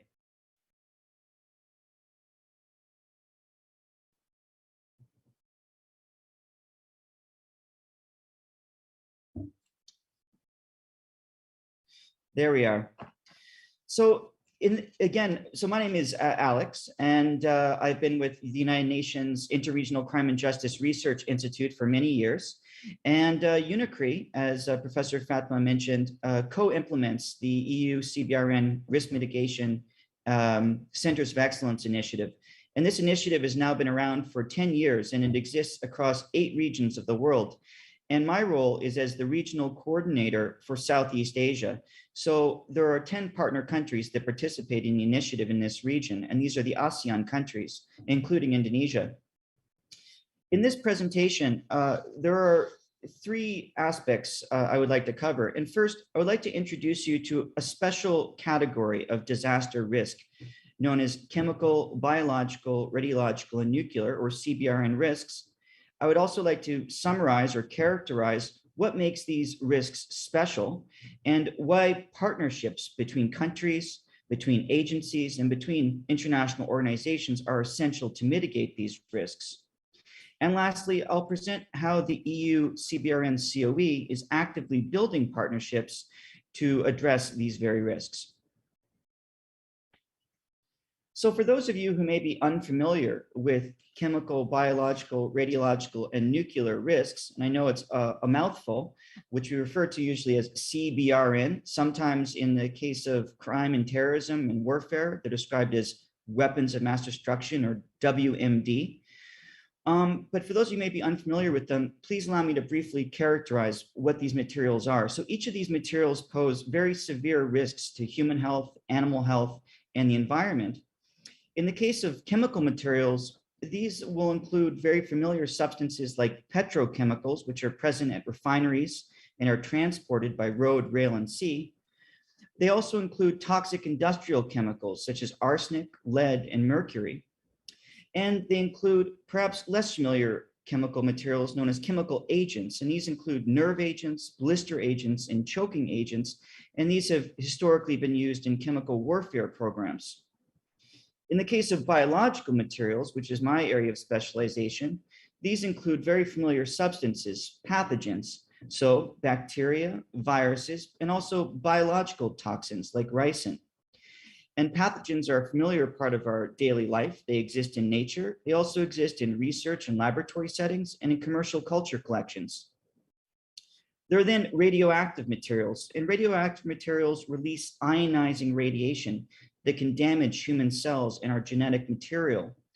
Radiological materials typically release relatively low levels of ionizing radiation, whereas nuclear materials, which are processed and developed in the context of nuclear energy, release very high levels of ionizing radiation and pose a severe risk to human health and the environment if released in an uncontrolled way. And of course, they can also be used in the case of nuclear fission for nuclear weapons. So that's a brief introduction to the kinds of materials that we're talking about. But what about the risks? So we're not just interested in acts of terrorism and warfare, as you might expect from the name of my institution, crime and justice. We're equally interested in natural, so disease pandemics, accidental, things like industrial accidents, deliberate, things like bioterrorism, and also multi-hazard risks. So multi-hazard risks are very common in this domain. So we can have, for example, a typhoon that impacts a industrial or chemical plant that releases toxic chemicals into the environment and poses a risk to humans, animals, and plants. And so we can have multiple hazards that are acting at the same time, making us a very complex space. So let's try to put these risks a little bit more in context. For many of us, we'll be familiar with the anthrax letter attacks of 2001. These shortly followed the terrible 9/11 terrorist attacks in New York City, and they really changed the world. They involved the distribution of letters containing anthrax spores, which are a bacteria, and they caused 5 deaths, 17 others were infected, and it cost $1 billion USD approximately in cleanup costs and decontamination. These letters really signal to us the challenges and threat posed by biological terrorism. So that's the deliberate misuse of pathogens or biological toxins. In this instance, an FBI investigation secured evidence that suggests that the letters came, in fact, from an insider. So not a typical criminal or terrorist group, but rather a researcher working for a biodefense establishment. This individual had privileged access to the anthrax spores that were used in the attack, and he chose to misuse these materials in an act that truly changed the world. It resulted in new policies and regulations worldwide. It also helped stimulate the introduction of the UN 1540 Committee, amongst other global changes. Shifting to a different category of CBRN risk, here's another real world event. In 2003, in the country of Georgia, there was a smuggling attempt involving 170 grams of highly enriched uranium. This material fortunately was intercepted by police at the Armenian-Georgia border crossing, but it really signals the threat posed by cross-border trafficking of hazardous CBRN materials, and in this case, materials that could have been used potentially in a dirty bomb, or even further processed and refined and used in a nuclear weapon. So a very serious threat, but fortunately it was intercepted. Shifting to yet another category of real-world event involving a CBRN material, in 2005 in the United States, in Grantville, South Carolina, there was a train collision which resulted in the release of 16 tons of chlorine. And this uncontrolled release into the environment resulted in 9 deaths and 72 hospitalizations. There have been many other instances of this kind. These are industrial accidents that could happen, as I say, at refineries, but also during the transportation of a variety of chemical agents.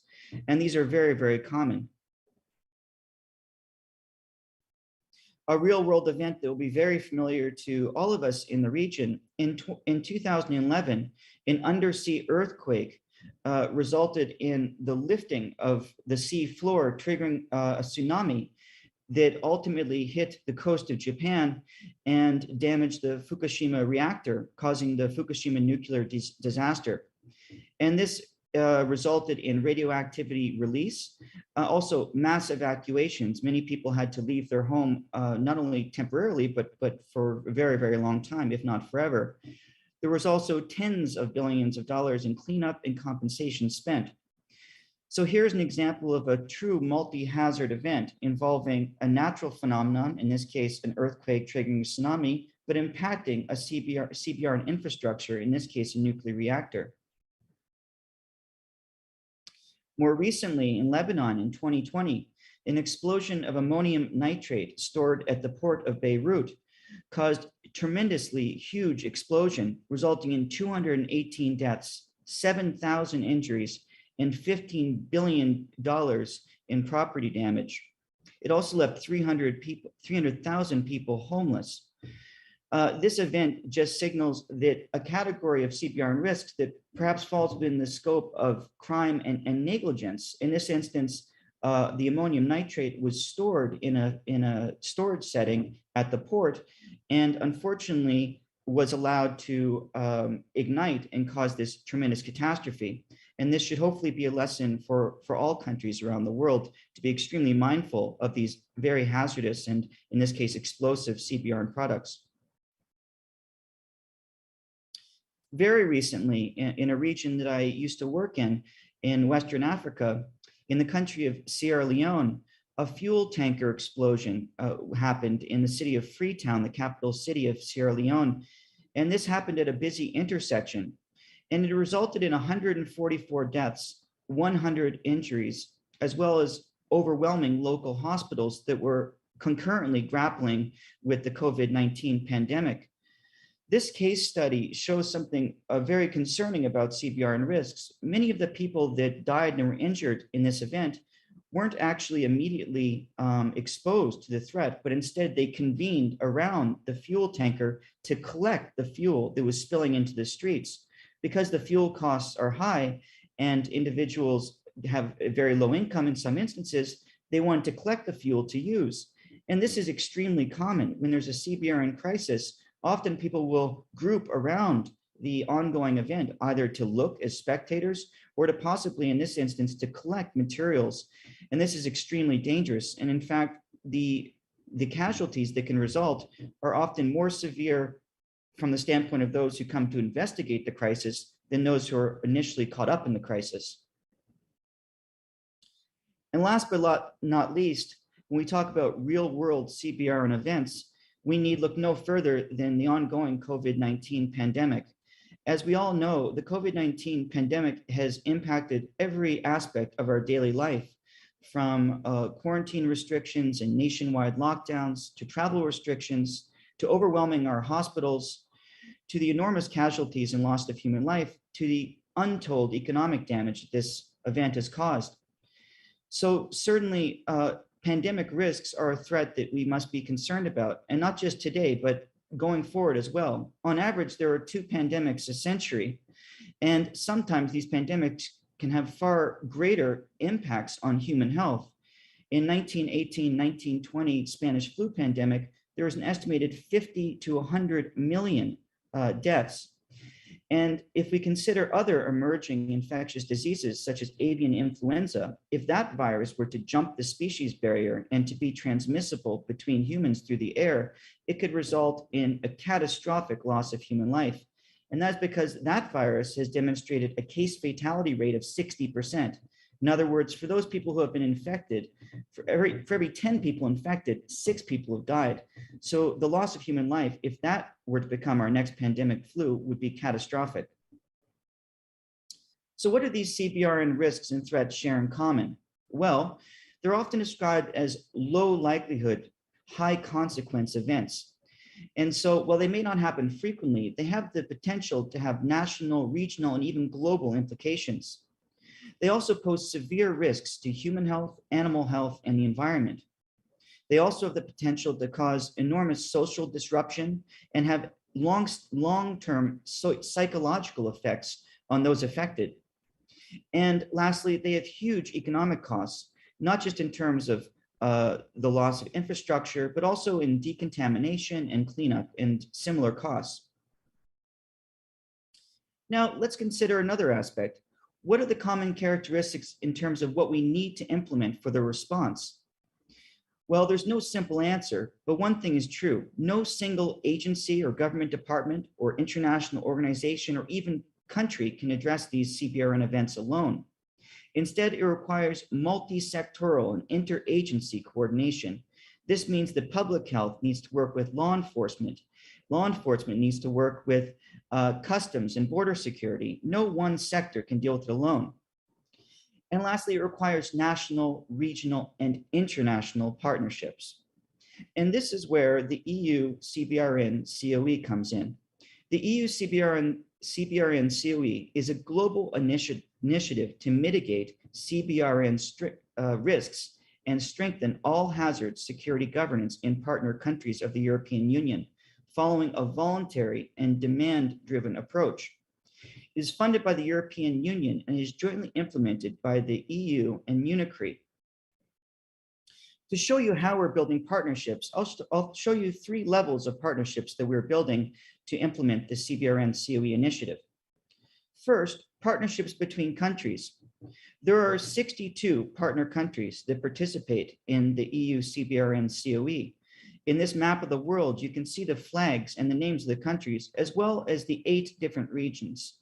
So the partner countries are grouped around 8 regional secretariats. You can see in Southeast Asia, as I mentioned, there are 10 partner countries, and these countries are those that represent ASEAN. Our regional secretariat itself is based in Manila, Philippines, where I am currently. Another critical layer of building partnerships happens at the national level. Specifically, each partner country of the initiative is represented by a national focal point and an interministerial CBRN national team. In this graphic, you can see the national focal point in the center, and he or she may represent the Ministry of Public Health or the Ministry of Interior, Ministry of Foreign Affairs. It's for each country to determine who their national focal point is and where they sit in government. But critically, around the CBRN national focal point are experts representing all relevant ministries. And these ministries can include Ministry of Foreign Affairs, Ministry of Interior, so police forces, Customs, Ministry of Energy, Ministry of Education, Intelligence Service, Ministry of Health, and many others. These various agencies and their representative experts constitute the CBRN national team, and they are truly the beating heart of the initiative. This is because the CBRN national team first identifies what CBRN risks and threats are a priority for the country, and they do this by drafting what we call a CBRN National Action Plan, and this document identifies what the country views as its top priorities. For example, one country that has a very robust chemical sector may say, well, we have many chemical facilities and many hazardous chemical transports happening, so we want to prioritize that risk. Another country may say, we have very large concerns about emerging infectious diseases, including potential emerging flu viruses, and we would like to focus on that particular risk. Moreover, countries can address their risks through a variety of actions: preventative, detection, and also response. And lastly, this strategic document, the CBR National Action Plan, identifies specific priorities for capacity building. For example, a train the trainer course that helps first responders address a CBRN transport accident, or training for laboratory personnel in areas of biosafety and biosecurity. The CBR National Team then is the direct recipient and also implementer in many ways of the project itself. And so they will receive training, and in the future, they will become the trainers in their country to help strengthen capacity in a sustainable and long-term manner. And lastly, another layer of partnerships that is essential to the EU CBRN COE and to the United Nations system also is that we partner with other international and regional organizations, from ASEAN to the World Health Organization, to the Biological Weapons Convention, to OPCW, IAEA, and Interpol, and many, many others. To give you just one example, consider a space like the chemical threats. Well, we can't just work independently of the OPCW, who handles many chemical aspects. We need to have an engagement with them. And if this chemical risk involves maybe chemical terrorism, then it makes sense to work with Interpol, which deals with law enforcement aspects. In the case of biological risks, say the ongoing pandemic or the threat of bioterrorism, we need to work with the World Health Organization, the Biological Weapons Convention Implementation Support Unit, as well as the Food and Agriculture Organization of the United Nations, and the World Organization for Animal Health, among many others. So this is truly an international and interorganizational collaboration. To provide just one example of some of the activities we've been doing during the last year, well, we haven't been able to do in-person country visits and trainings. We have been able to implement a very successful regional webinar series dedicated to sharing knowledge and experience on COVID-19. And this webinar series was delivered by the Regional Secretariat, where I sit, in coordination with our national focal points and the partner countries from the region. And in fact, there have been 17 webinars to date, and 11 of these have been directly led by partner countries. And so this is providing an opportunity for our partner countries to share knowledge across the region. We understand that a huge amount of expertise resides in the region, and so we want to be able to activate and mobilize that expertise to help empower and educate and strengthen the knowledge of the entire region. So I would be delighted to tell you much more about other activities that we're doing, but I hope this gives you a snapshot of how we're developing partnerships to combat CBRN risks and what we hope to achieve in the future. We hope to be around for many years and to continue to support not only Southeast Asia, but the other 7 regions we work with. Finally, before I close, please allow me to share a video with you that offers a snapshot of the EU CBRN COE.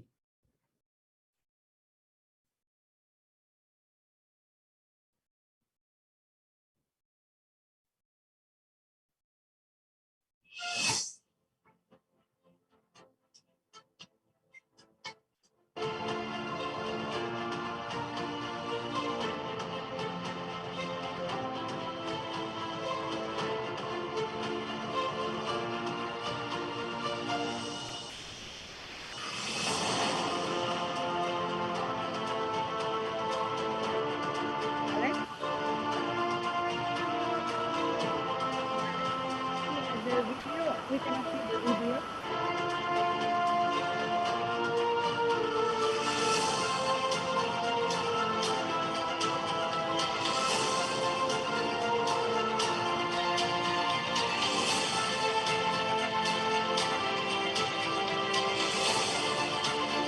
Alex? Alex, we cannot see the video, Alex. Would you please share your video screen? Oh, I'm very sorry. Yes, I was sharing my screen, but I'm sorry that it wasn't going through. I also shared the link via email. I wonder if it's possible to play it from your end.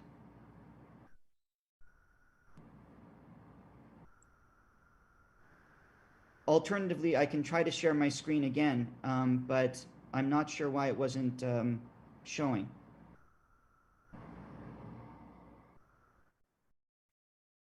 Okay, room assistant may help. Yeah, our room assistant. Can we play from our side? Yeah. Okay. Okay. Please, Roy. Thank you. Thank you very much.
Well, thank you very much. I'm just going to share my screen for one last second.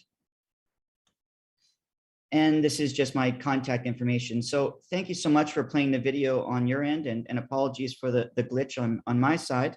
But I was delighted to deliver this presentation today, and I welcome any questions you might have. Thank you. Thank you very much, Alex, for a very interesting and impressive presentation. And there are some questions in the chat. Thank you for the great and informative presentation. Indeed, to tackle this complicated and various risks across sectoral and international collaboration is the key. Do you have any example you work with academia in the region? How do you think universities or academia can work with or contribute to the work or initiative by your organization, for instance? Any suggestions? Well, thank you. From Takako Izumi. Thank you so much, Doctor. That's a very good question. And indeed, we have a very robust collaboration with the academic community. The academic community is so essential for multiple reasons, obviously because they're educating students and they will be the leaders of tomorrow, but also they're doing cutting edge research, also R&D and a variety of other things that make them invaluable to this discussion. So to give you one concrete example, UNICRI administers what's called the International Network on Biotechnology, or INB. And the INB is a network of highly committed universities and research institutes around the world committed to advancing responsible and secure conduct in the life sciences.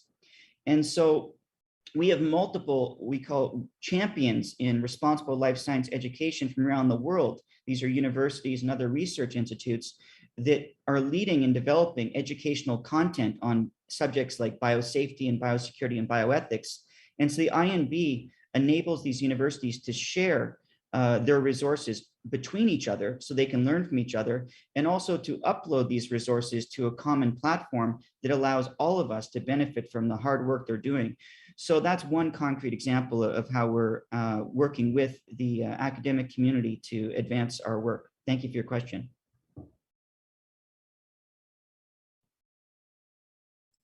Yeah, thank you very much, Alex.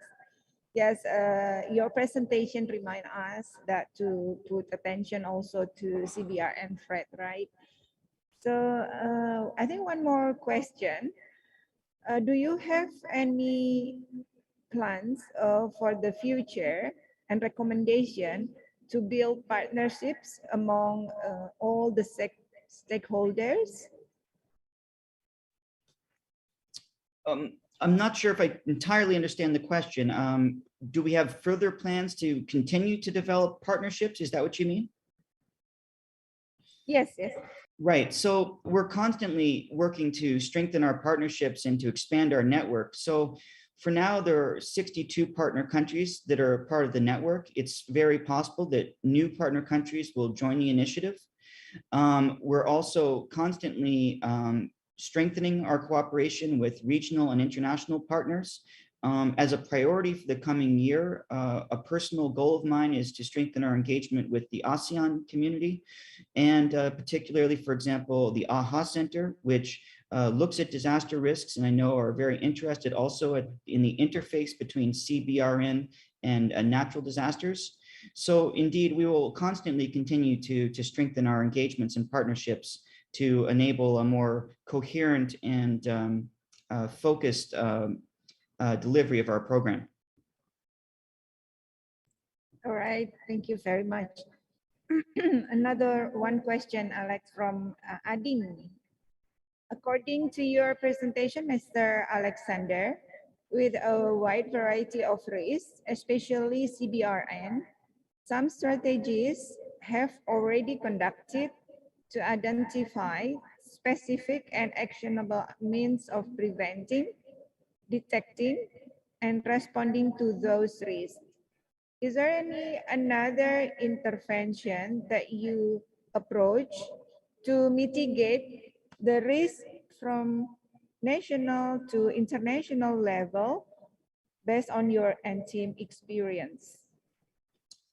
I'll do my best to answer. I'm not entirely, there's quite a bit there, but one is you're absolutely right that quite a number of initiatives and have looked at identifying priority CBRN risks. So these happen, of course, at the national level through national agencies, but also other international organizations like the World Health Organization does the joint external evaluation missions, and these identify priority capacity building actions need to be taken, for example, strengthening biosafety and biosecurity. And there's also, so each of these programs at the national level, other international organizations or elsewhere, they're doing complementary work, identifying risks and then delivering projects and to address those gaps. On our side, I would say that what makes us, I would say, add value to that system, if this hopefully answers a little bit your question, is that we have a very robust and long-standing network, not only of partner countries, national teams, and also a very constant and vigorous engagement with other international organizations. So we try to work collectively to the extent possible to address the gaps that have been identified. And specifically through EU CBRN COE projects, the modality of the trainings are typically train the trainer. So we want to leave a legacy beyond the project. And so through a train the trainer approach, you train local trainers who then become the future trainers and educators for the country. So I hope that answers some of the aspects of your question. Thank you. Thank you very much, Alex. Even though there is one more question, because the time is already up, I think we have to thank you very much for a very interesting presentation and very, very important. Thank you very much, Alex. Yeah, please continuing collaboration with us, with APRU. Thank you. Thank you so much. And now we are going to move to the next presenter, my best colleague from University of Hawaii at Manoa, Professor Carl Kim, PhD. Hello, Professor Carl Kim. Yes. He received undergraduate education from Brown University and PhD in urban studies and Planning from the Massachusetts Institute of Technology. He is editor-in-chief of Transportation Research, Interdisciplinary Perspective, associate editor of Transportation Research Party, Transport Environment, and formerly editor-in-chief of Accident Analysis and Prevention, and formerly editor of Korean Studies. He has received more than 60 million US dollars in research and training grants from federal, state, and international agencies and organizations. Served as chairman, National Domestic Preparedness Consortium, NDPC.US, previously served as Vice Chancellor for Academic Affairs, Chief Academic Officer of the University of Hawaii at Manoa, overseeing strategic planning, accreditation, tenure and promotion, and international programs. Holds faculty appointment in the Center for Korean Studies and the School of Architecture. Serves on several committees of the Transportation Research Board. He served as chair of the Pacific Risk Management OHANA, elected to the board of North American Alliance of Hazards and Disaster Research Institute, or NAAHDRI. Professor Carl Kim. Thank you. Thank you, Professor Lestari. I want to begin by acknowledging and thanking you for all the tremendous work organizing this really excellent symposium. And I'm very honored and privileged to be one of the speakers today. Actually, it's kind of interesting that I should be following Alexander, because the consortium of which our center is part of focuses primarily on CBRN. Our center focuses on natural hazards, but all the other centers, Texas A&M, LSU, the Nevada test site, and so forth, really focus on the CBRN hazards, which I thought Alex did a great job presenting. So there's a lot of very interesting connections and synergies. And so if I may, I'd like to share my screen and then start my talk, which I've prepared. And what I'm trying to do is to cover some of the themes of the symposium.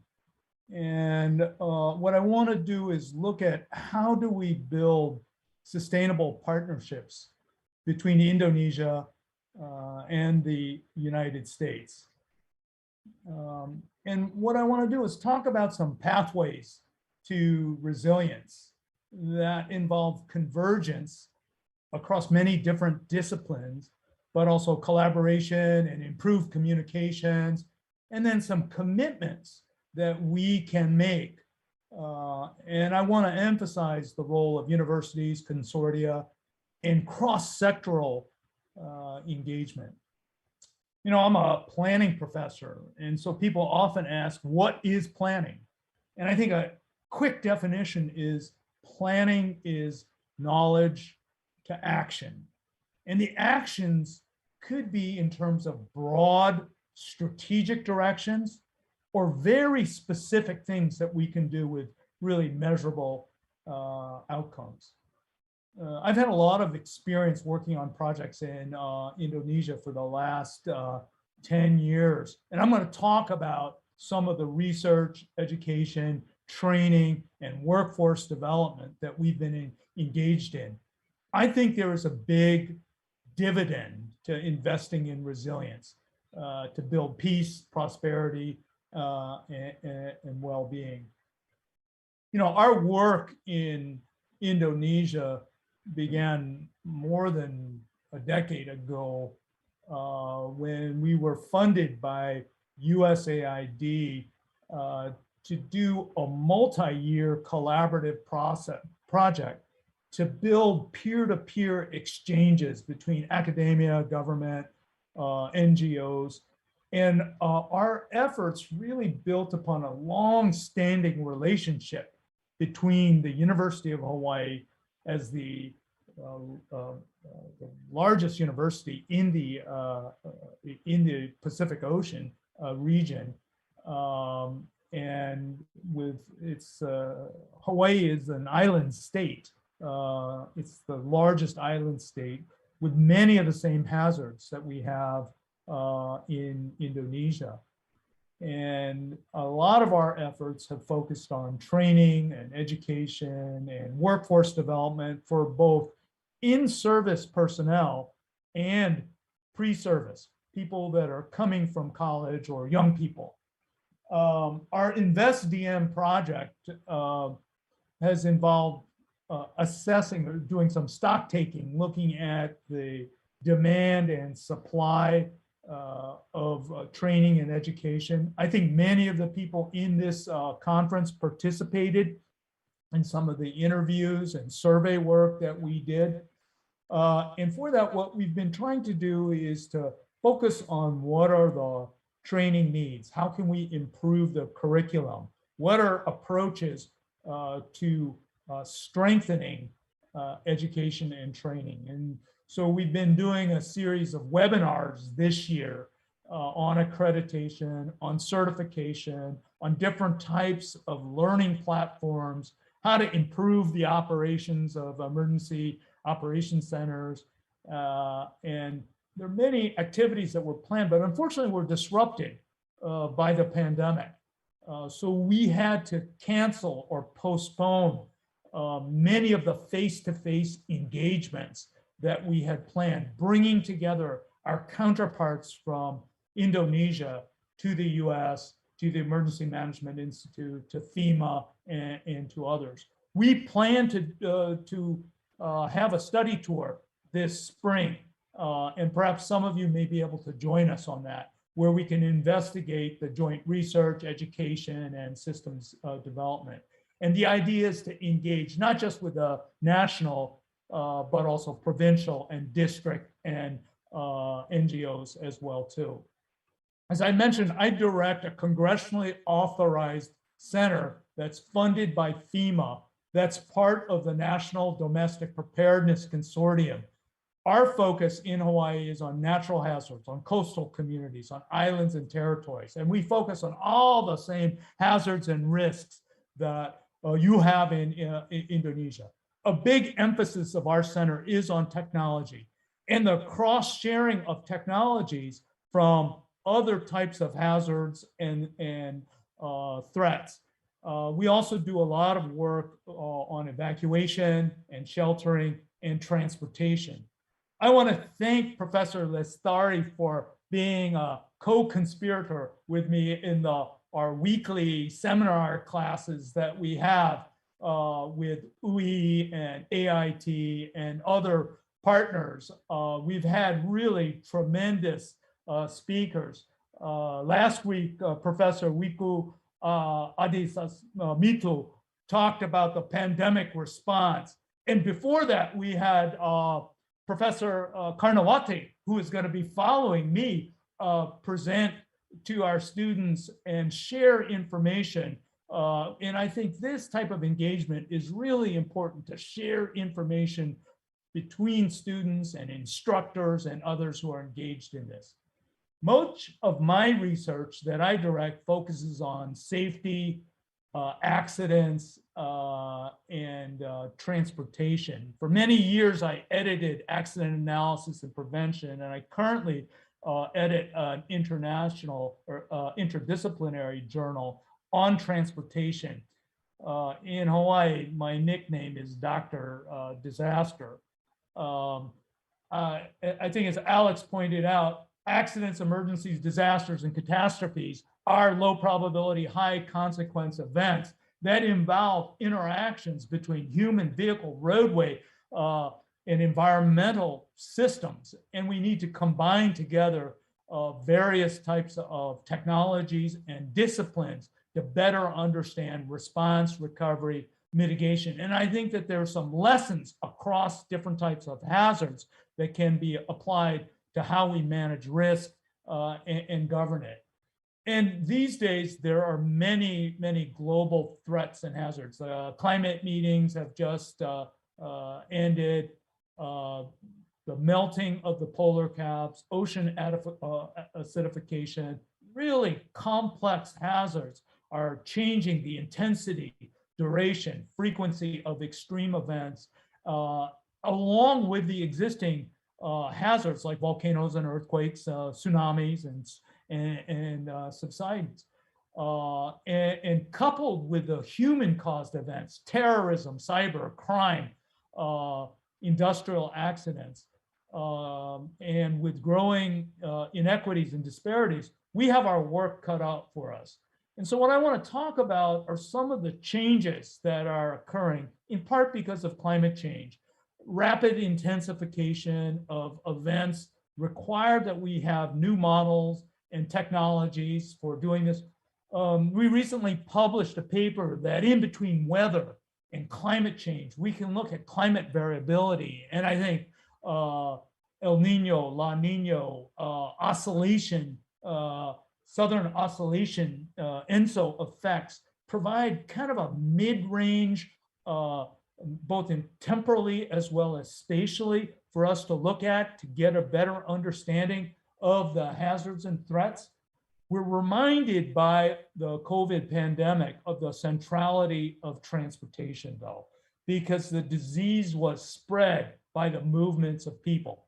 And the actions taken, isolation, quarantine, social distancing, all involve transportation actions.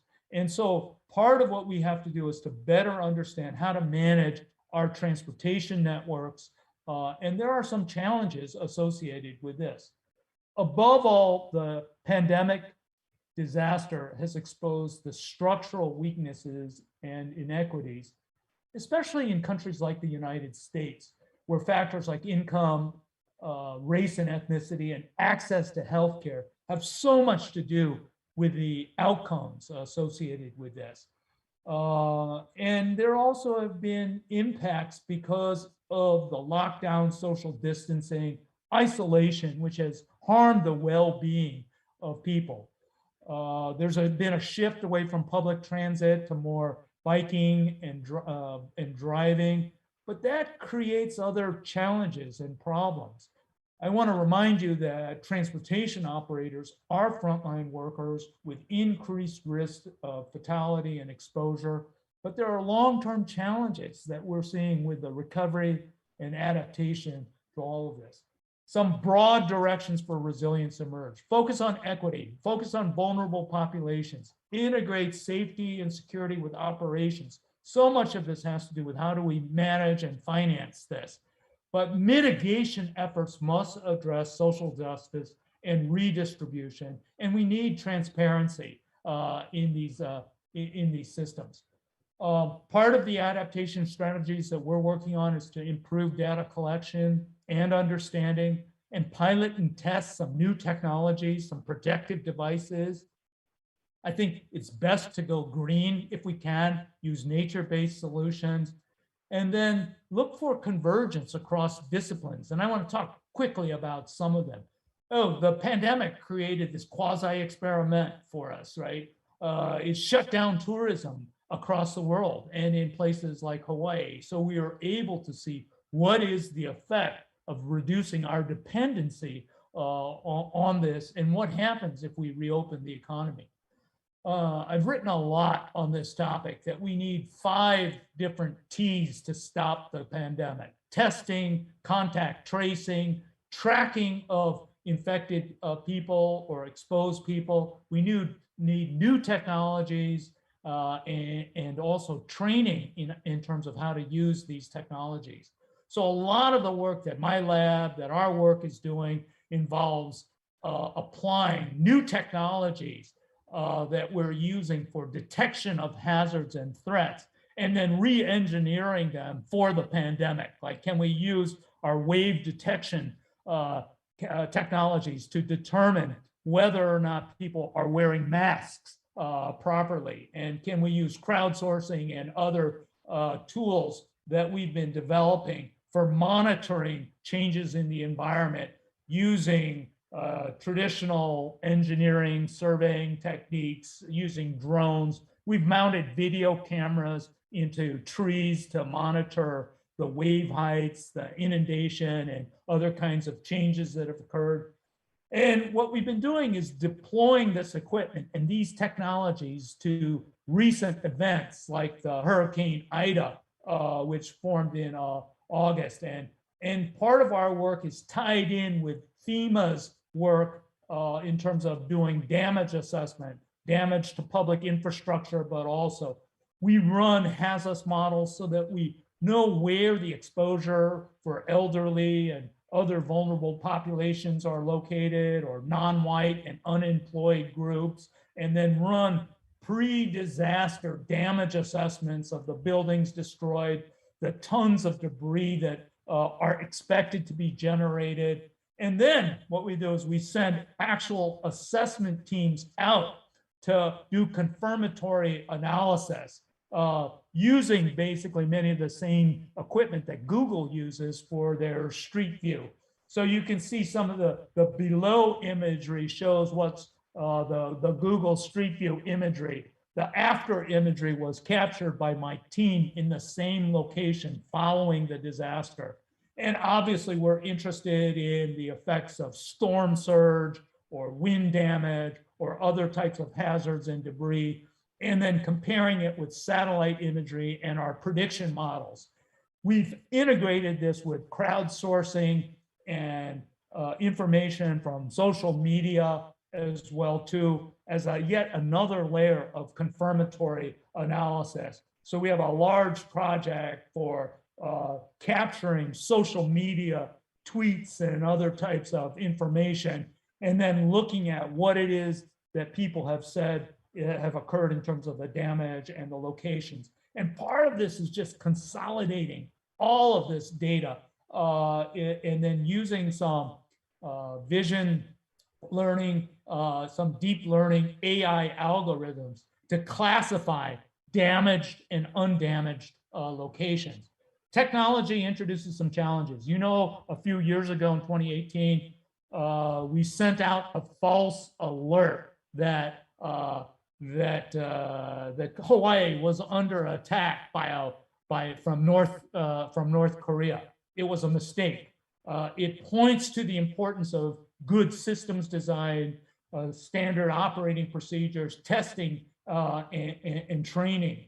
And it also serves to remind us that if we can avoid technology to design with nature, sometimes this is more resilient and better than other types of effects or impacts. So part of our work involves mapping and analyzing different types of hazards and threats that impact the same location or the same zone.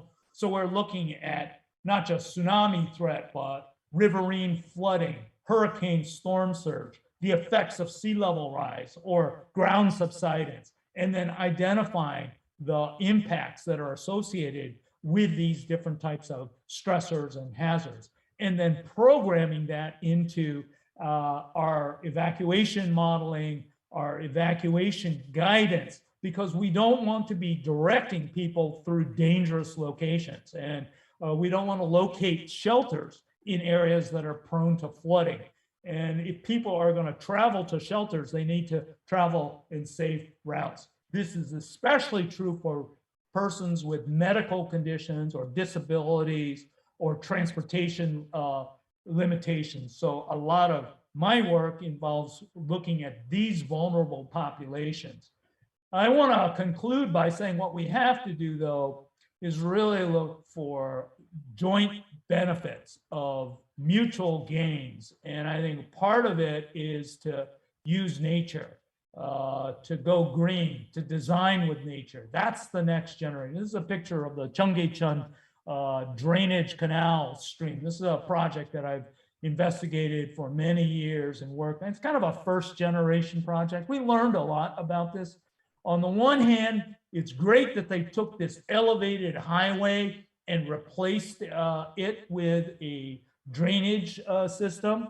This is kind of a first generation project. And while it's great that they created a better people space, a gathering space, a green space, we learned a lot about how to build these and how to make them more natural over time.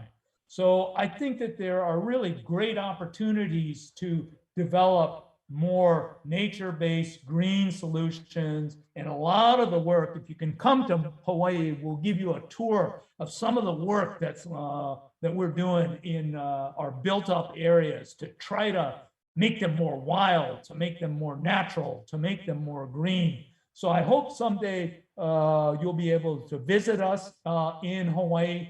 And I think that there are many avenues for further collaboration. I mean, first we have to have the alignment with Sustainable Development Goals and Sendai.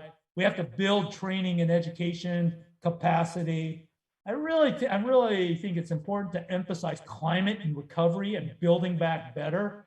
There are still really critical needs in terms of the transportation and evacuation, more testing and evaluation of gray, green, and blue strategies.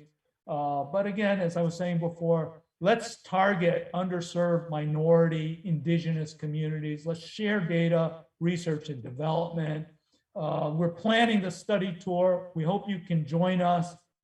Here's my contact information. I'll try to post some more of it in the chat area. Maybe there are some opportunities for joint research. If you're interested in publishing in transportation research, interdisciplinary perspectives, or developing and delivering training courses together, I hope Professor Lestari and Professor Carnavate that we continue with our engagement between UI, UGM, and other institutions in the future. And I hope that you can participate in our Invest DM project and join us in Hawaii. So here's my contact information.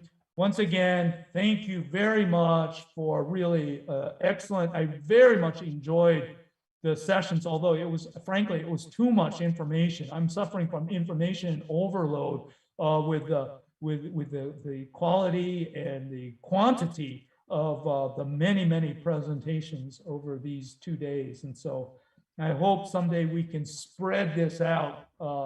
Spreading the peak, I think, refers to not just hospital capacity, but also our capacity to learn. So once again, thank you very much.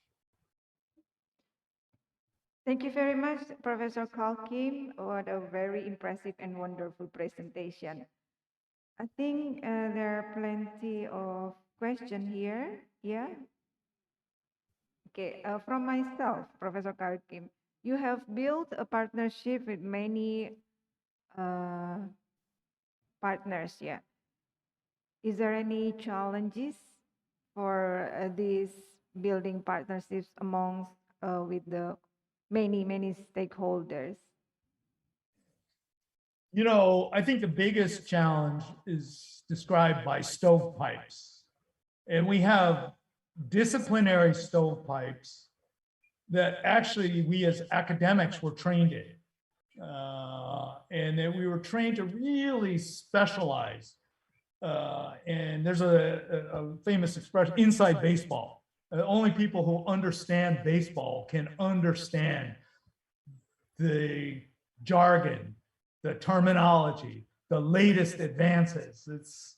And that's, I think, one of the biggest challenges. These stovepipes that are disciplinary, but they're also institutional, that we, in addition to engineering versus public health versus urban planning versus environmental management, there are also differences between government agencies at the national, local, as well as community-based organizations and so many others that need to be brought together.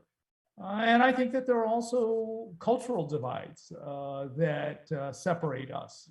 And I think one of the great things, the important things about the work that we have done together with UI and others is to try to bridge those kinds of cultural and communications gaps and the isolation that we have because of that. I think it's really hard for people to also share information. A lot of people view it as proprietary. A lot of people view it as intellectual property. And it makes it difficult to share advances in technology and so forth. But that's part of the challenge that I think we need to work around. But a good, difficult question. Thank you very much, Professor Carl Kim. And one more question from Kamarudin. Nice presentation, Prof. Carl Kim. Thank you. By the way, how the effectiveness of technology that can help to warn or alert people before natural disaster occurs due to so many people get terrible or dead? Yeah, that's such a great question. And it's so difficult right now because the technology is exploding. There are new apps, there are new platforms, there are new devices, there are new systems of communicating. And it really comes down to the challenge of, in the past, government and even the media was a bit more centralized, but because of social media, because of all the different providers of information, it's become so difficult and challenging in terms of communications. And that's one of the problems that we've been trying to research and to look at the differences between formal and informal systems, the difference between government versus NGOs versus communities, the difference between national or international top-down systems and more bottom-up grassroots systems. And obviously this is really messy and really difficult. And that's why I think we need the brightest minds that are committed to trying to solve these problems to get this. Already, I mean, we were involved with many of the detection, alert, and warning systems that were initially developed, but already the technologies have changed in this. And many countries have started their own systems, and they don't all talk to each other, and so we have a bewildering array of different technologies, systems, languages, terminology, and there needs to be a lot more convergence and uniformity and standard setting and collaboration to get all of this to work. All right, thank you very much, Professor Carl Kim. Because the time already finished, but I saw your message that there will be study tour spring 2022, yeah, and many possible ways to collaborate with NDPTC and also University of Hawaii. So everyone are welcome to collaborate with Professor Carl Kim and team in the future. And the study tour is offline or online, Prof. Carl Kim? The study tour will be in person, and we have to work out many of the protocols, but part of it was originally, it was timed to coincide with the Pacific Risk Management Ohana meetings that we have co-hosted. And we've had many friends and colleagues from Indonesia and across the world who have gathered at that meeting. But because of the pandemic restrictions, it's still kind of up in the air about that meeting. And we have other partners with Oregon State University and many of the other members of the consortium who are willing to host and collaborate with us. Obviously, we're trying to collaborate to arrange the meetings between EMI and Pusteklat and BNBP and FEMA and so forth. So it is a work in progress, but we're still planning to do it hopefully in the spring or early summer of this coming year. All right, thank you very much, Professor Carl came for a wonderful presentation, and someday see you in Hawaii. Yeah. I hope so. Okay, thank you so much. Yeah. Now we are going to move to the next speaker, Professor Dwi Korita Karnawati, PhD. She is the head of Indonesia Agency for Meteorology, Climatology, and Geophysics, or BMKG. Professor Dwi Korita Karnawati, or we sometimes call her Professor Rita, has been appointed as the head of Indonesia Agency for Meteorology, Climatology, and Geophysics, BMKG, since November 2017. After her completion in serving as the president of Universitas Gadjah Mada, or UGM, a prominent university with 55,000 students in Indonesia. She has an extensive professional experiences and academic background as the professor in environmental geology and disaster mitigation at UGM. Indeed, she is very active in promoting and developing the national multi-hazard early warning system, and very well respected as the one of the key figures in the preparation of the presidential decree on Indonesian Tsunami Early Warning System, or INA TEWS. Presidential Decree number 93 of 2019. I would like to invite Professor Dwi Korita to present her presentation. Prof, monggo Prof. Terima kasih Mbak. Thank you, Miss Moderator, Ibu Prof. Fahma Lestari. Thank you as well for the invitation, and good morning, dear colleagues, ladies and gentlemen, students, researchers, professors.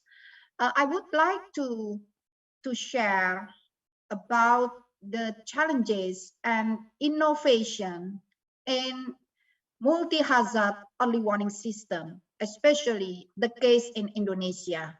Next slide, please.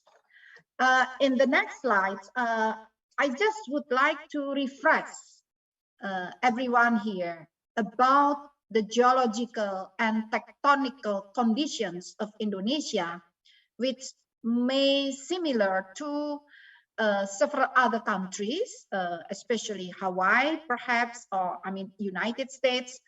And here we are, Indonesia is the maritime continent situated in the ring of fires, the ring of volcanics, as well as we are situated in the junction of Indo-Australia plate continent, a continental plate,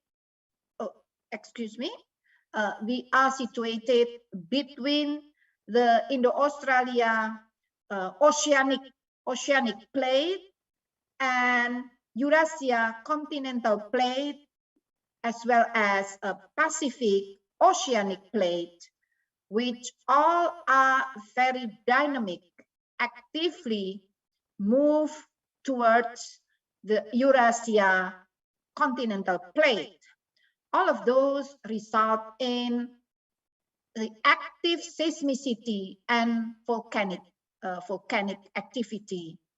We also prone for the tsunami, and this is the threat for 260 million people which live in 17,504 islands.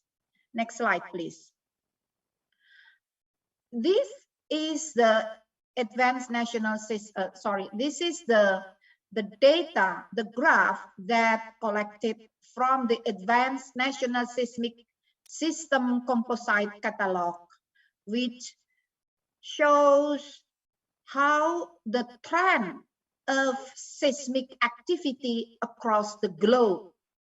From the graph, the left side graph, we can see that the trend constantly increase, getting more steep and steep trend of the increment.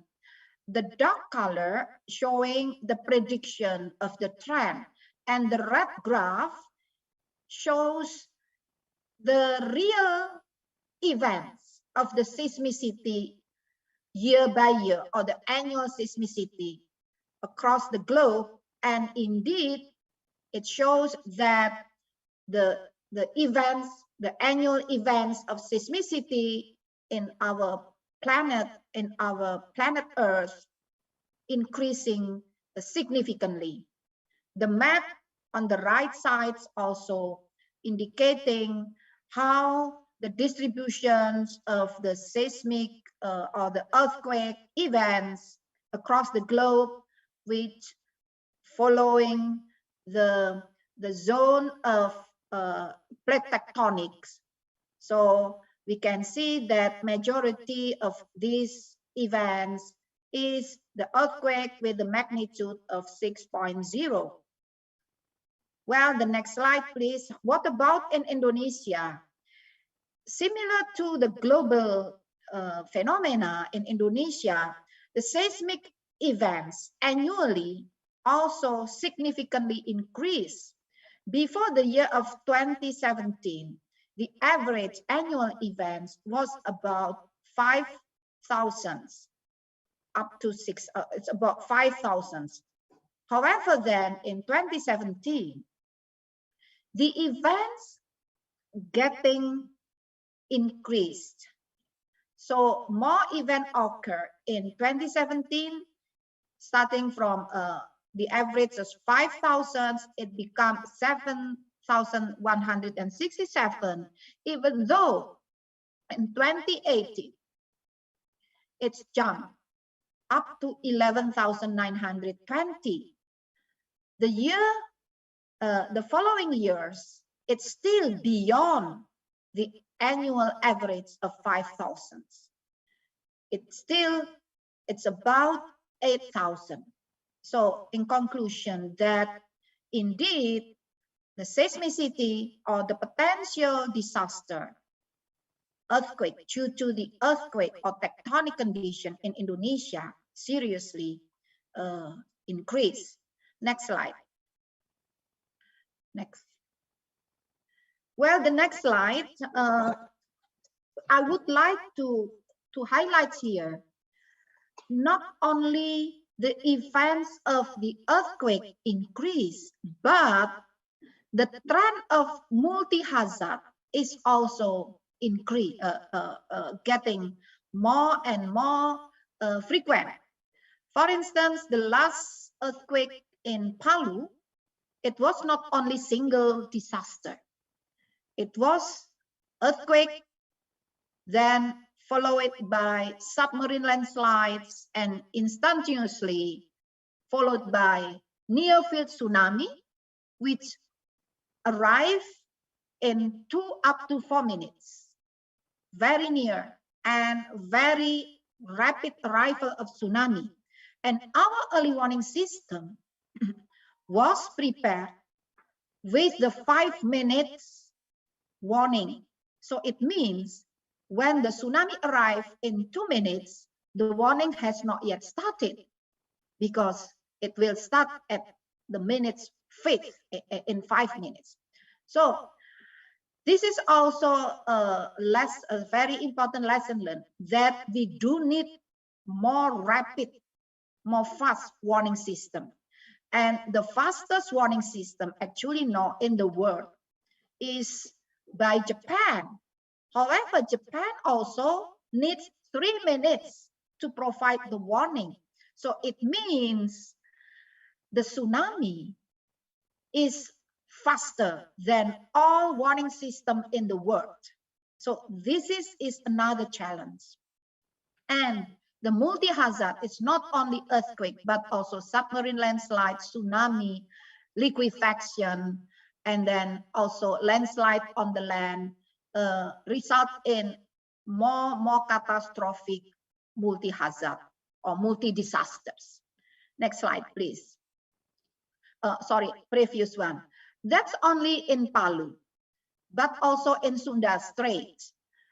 The tsunami occurred without any earthquake in theory, 90% of the tsunami induced by the earthquake at the bottom of the ocean. However, tsunami in Sunda Strait was due to the volcanic eruption followed by the landslides towards the ocean, toward the water, the straits, then induced tsunami.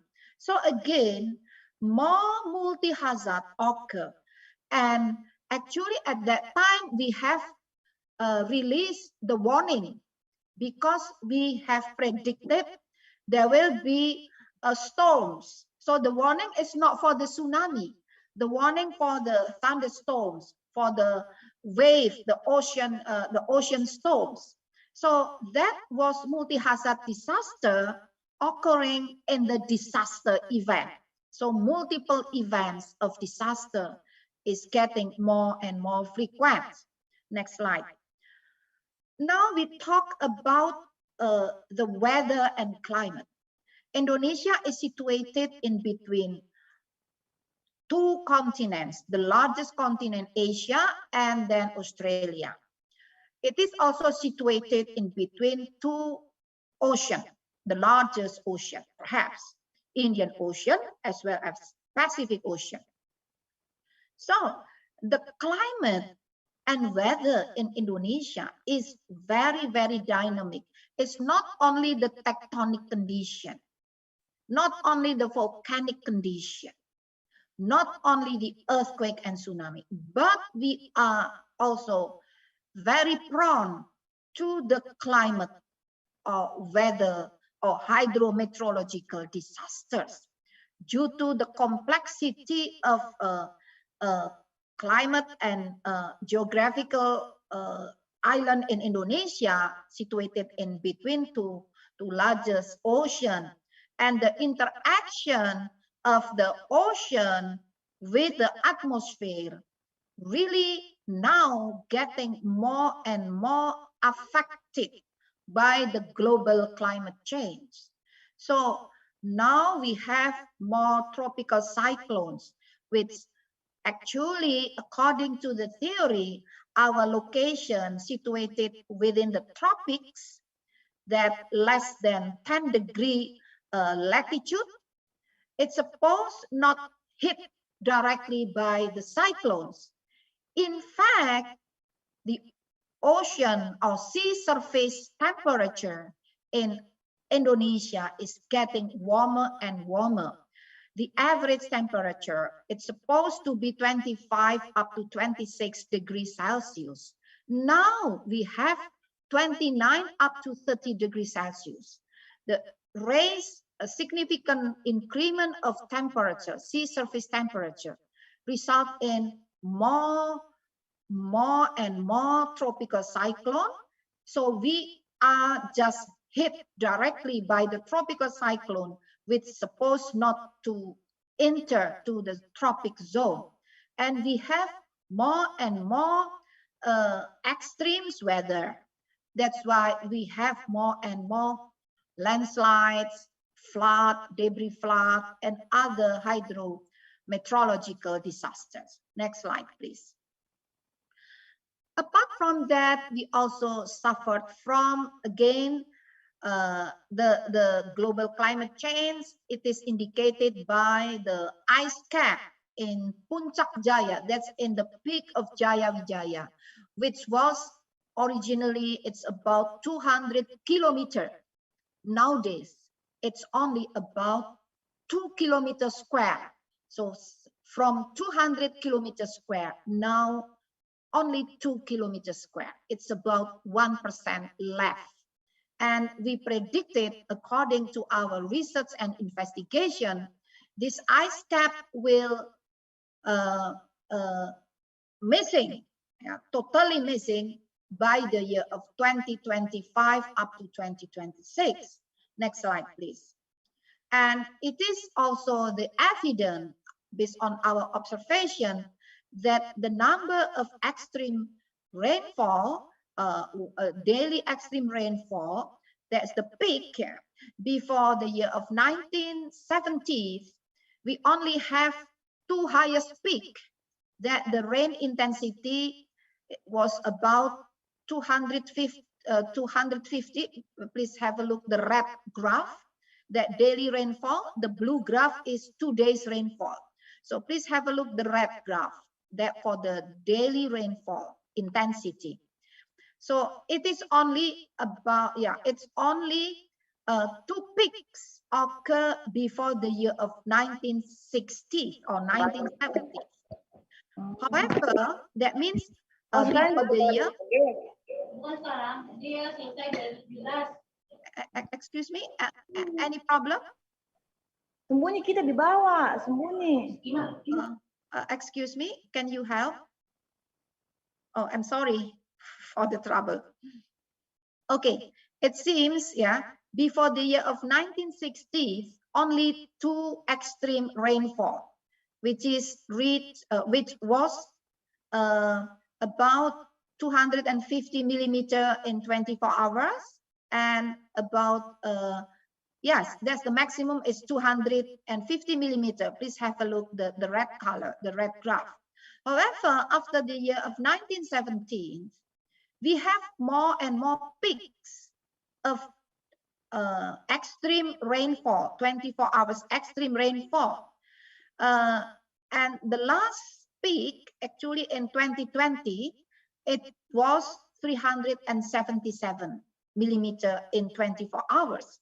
So it means due to the climate change, so the extreme rainfall getting more and more frequent, and the intensity is getting higher and higher, and the duration is getting longer and longer. So that's why the potential of hydrometeorological disaster is getting more frequent and more severe. Next slide. So I would like to summarize the challenges faced by Indonesia.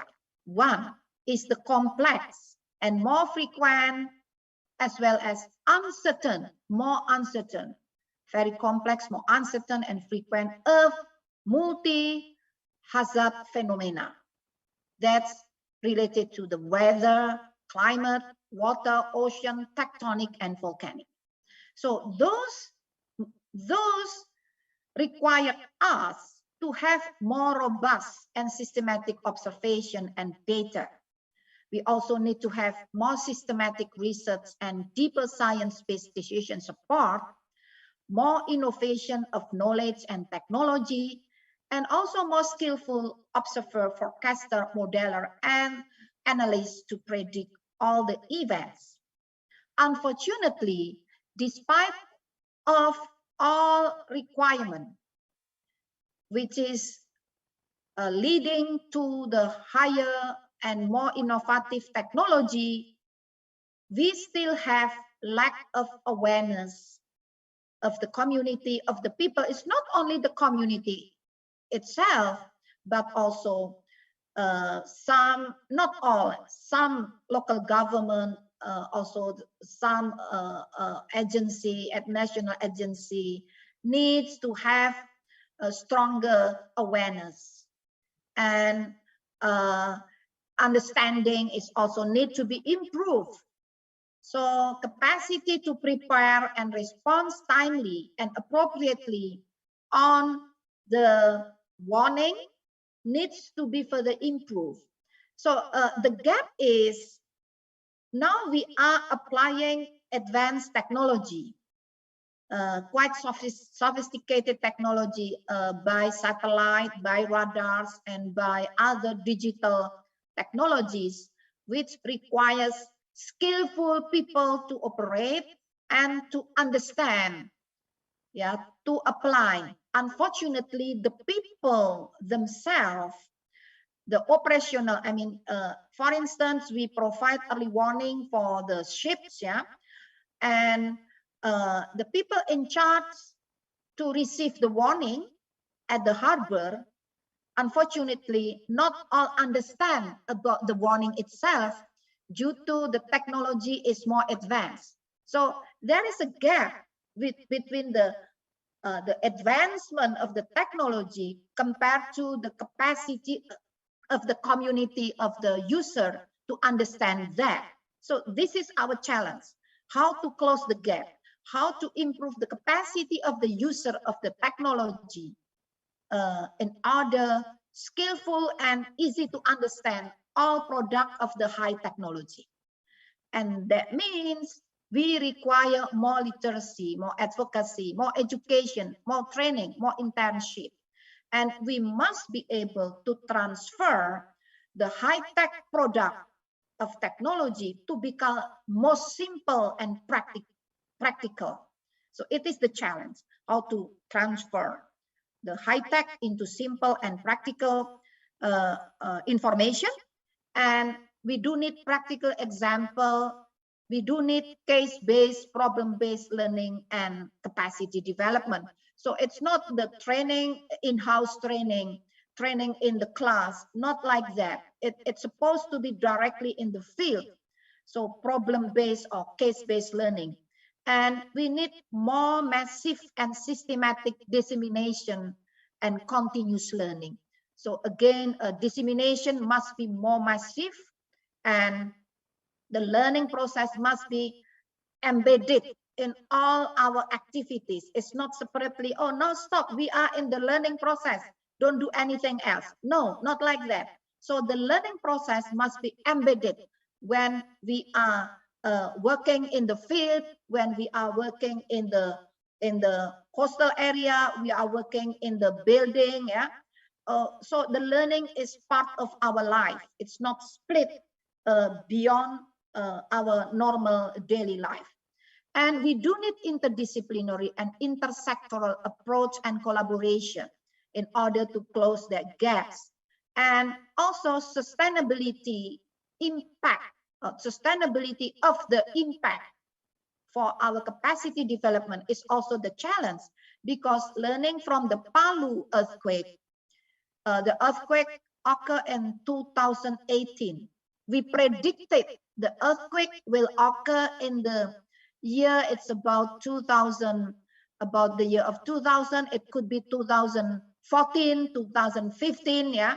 Then we start the preparation in 2009 up to 2014. We do the massive education, massive preparedness in Palu area.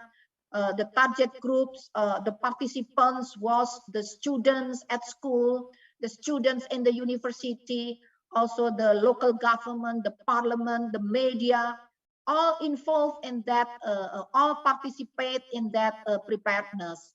And then we prepare the new map for landscaping area in the hazard prone area. Unfortunately, the map could not be implemented timely. Why? Because the program ended in 2014, starting 2009. And in 2014, that time, the local government changed, the regime of the local government changed, and the new local government was not really aware with that potential disaster. So everything that we have been conducted was abandoned, not at all implemented and continuous. So this result in discontinuity of the preparedness. And in 2018, when everyone has forgot those preparedness, the earthquake and tsunami come, and everyone seems to forget what they have to do. So thousands of people pass away due to that disaster. It is very, very unfortunate lesson learned. So we do need to tackle that challenge with more sustainable capacity development program with interdisciplinary, intersectoral approach and collaboration. And next, let's see how the strategic innovation we are conducted in order to tackle the existing challenges and gaps in the gaps that I have explained before. So we formulated end-to-end system by focusing on the integration of technology innovation together with the social innovation. So let's see the technology and integrated technology and social innovation. We start with the decree, presidential decree to establish, to strengthen the existing tsunami early warning system. End-to-end system consists of upstream system and downstream system. So above the red dash line is the upstream system, mainly technical system, and below the red dash line is the cultural system, mostly that is the downstream system. For the technology, we keep improving the technology by adapting to the development of advanced technology. For instance, we start to install the sensors at the bottom of the ocean. Before, we never do that yet. And we put more numbers of sensors, starting from 20, only 20 sensors. So in 2018, it was become 100. It's about 170 sensors, and now we have more than 400 sensors of the seismograph to detect the earthquake. And we put more sea level monitoring data. Before, it was very rare. So basically, in the structural part, we improving the technology, the system processing, the IoT, the Internet of Things, artificial intelligence, and we could manage to improve the speed of dissemination, which was 5 minutes to allow early warning to be spread to the people. Now we can manage 3 up to 4 minutes. So that's the upstream aspect, and the downstream, we have a lot of challenges because actually the warning could not be directly sent from our agency to the people. That's by law, by the decree, because the people belongs to the local government and they have the autonomous. So the warning for the people at the village is spread by the local government from our agency. So our warning goes to the local government, then the local government send the warning through the people at the village, and if the people must be evacuated, so the local government, the person in charge in the local government must push the button. However, according to our research and investigation, we found that not all local government is ready 24 hours to push the button to receive the warning. So, for instance, most of the earthquake and tsunami occur at night when the people sleep. Yeah. Unfortunately, the officer is not always ready in that time. So sometimes, or it has been once, even twice, no person in charge is available. So the warning could not reach the people. So there is a disconnected chain. So we are aware with that. So that's why now we are not only rely on this decree. This decree is very important, but still some weaknesses. So we provide a direct contact from our office, from our center. The agency provided early warning, directly goes to the mobile phone of the people. So the warning is real-time warning by using the mobile phone of the people. And because some sirens, due to the lifetime of the sirens has been over more than 10 years, so the siren is quite many sirens not work anymore. Must be replaced. Yeah. Must be replaced, and that's why not enough sirens. So we put the siren in the mobile phone. So it can be automatically, still under testing. Now it's on ongoing process. Next slide, please. Well, I have mentioned, we can jump to the slide. We have to complete next.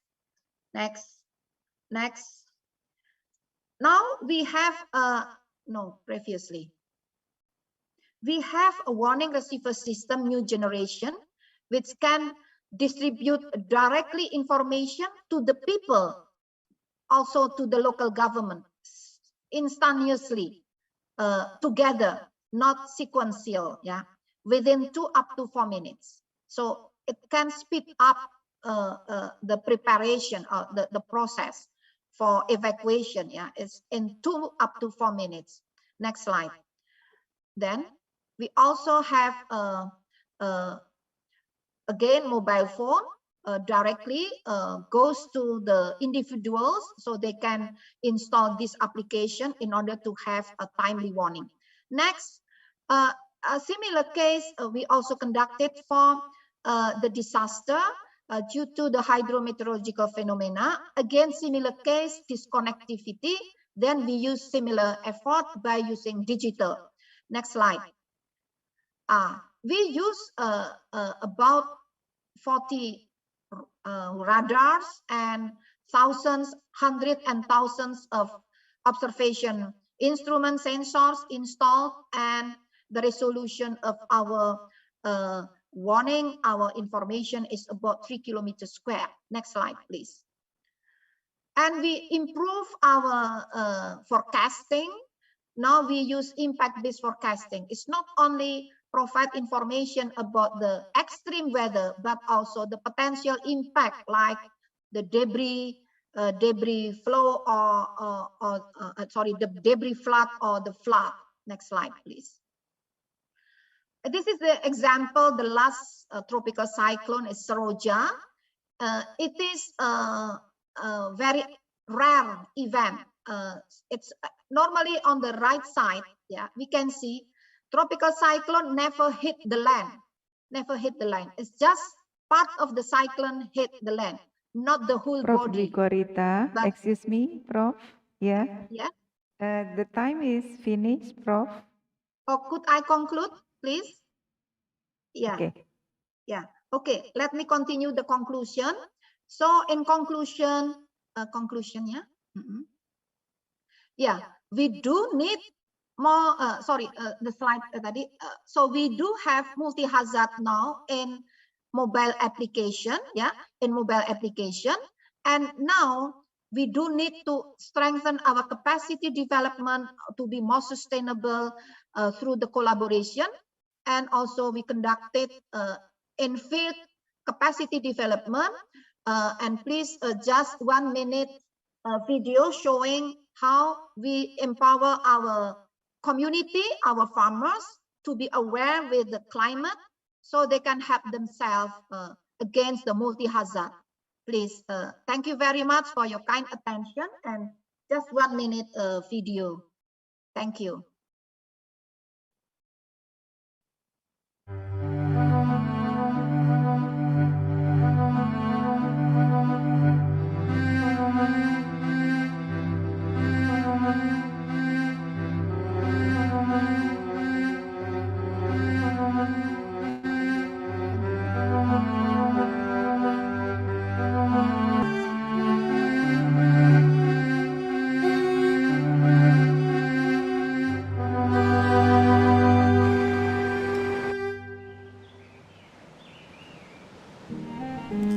Sekolah Lakbang Iklim mengubah cara pandang kami terhadap cuaca dan iklim. Seiring dengan pengetahuan kami tentangnya yang semakin baik, bahwa cuaca dan iklim adalah potensi yang Tuhan berikan untuk kita, yang penciptaannya melalui proses yang bisa ditangkap oleh akal pikiran kita, dapat dipelajari dan dipahami. Sesuatu yang begitu berarti sebagai penunjang kehidupan manusia. Faktor alam yang berdiri bebas sesuai dengan aturan keseimbangan yang diciptakan untuknya, sehingga tiada usaha lain selain berusaha memahaminya untuk bisa beradaptasi dengan perubahannya untuk kehidupan yang lebih baik. Thank you very much for your kind attention. Silakan Ibu Fahma. Silakan Ibu. Thank you very much, Professor Dwi Korita, for your very important and nice presentation and very much useful for us. Thank you again, Prof. Dwi Korita, because we have already run off the time. I would like to thank you once again for your wonderful presentation and very important information. Thank you very much, Professor Dwi Korita, for your time and very interesting presentation. All right. Thank you so much, Prof. Dwi Korita. And now I would like to hand over to the Master of Ceremony. We already finished for keynote day 2, session 2. I would like to hand over this stage to our Master of Ceremony, Rafi. Thank you so much for your attention. Thank you very much, Professor Dr. Fatma Lestari, and also to all our keynote speakers for today's event. Next, we will have a photo session with the moderator as well as all the keynote speakers.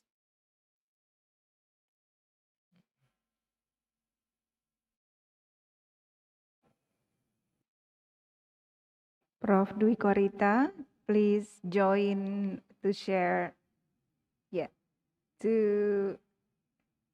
Prof. Alexander, Dr. Alexander, and if still here, Prof. Kalkim, Dr. Mizan. Could you please open the camera and we can have a photo session? Thank you.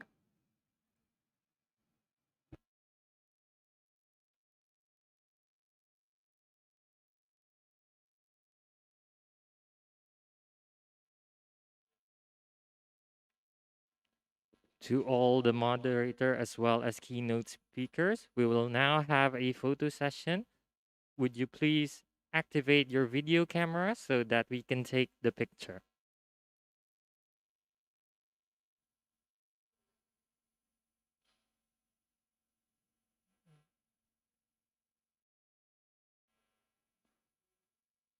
We will now be taking the picture.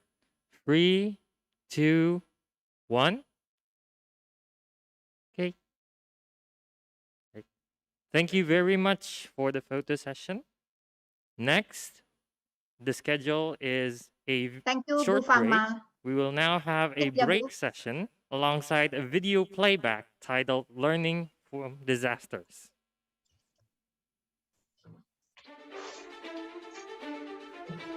Indonesia is also not spared from various natural disasters such as floods, landslides, and forest fires.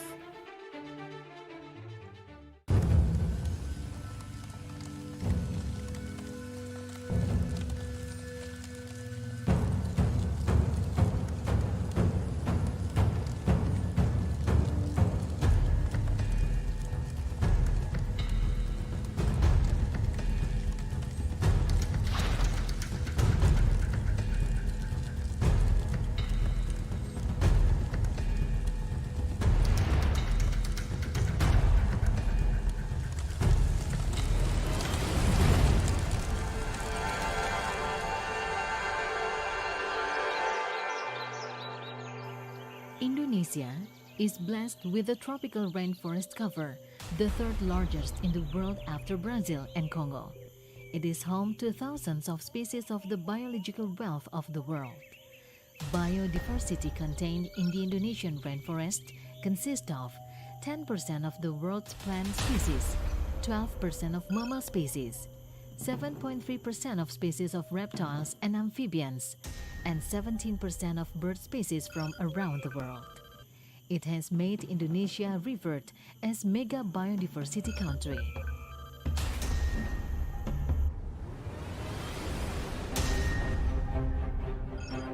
Land and forest fires in Indonesia has been increased over the last decade. Most of these fires are caused by human mistake. In addition, the increasing problem of forest fires is also due to the very dry conditions or El Nino phenomenon that periodically occur by the effects of global climate change or macro that hit several regions in Indonesia.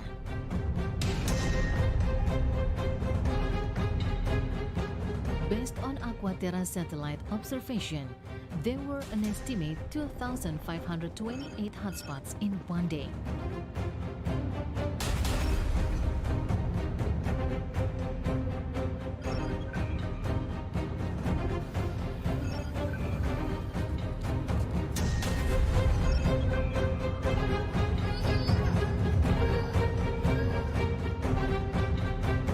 Less rainfall and minimum cloud potential has made fire extinguishing operation become difficult. Weather modification efforts to sow salt on the cloud are also less successful. As a result, hotspots extinguishing effort in locations that are difficult to reach by land can only be carried out through the airline operations. On the operation implementation, there are 24 waterbombing aircrafts and helicopters for air operations. Several neighboring countries also help by sending their aircraft and waterbombing helicopter, such as Singapore, Malaysia, Australia, and Russia.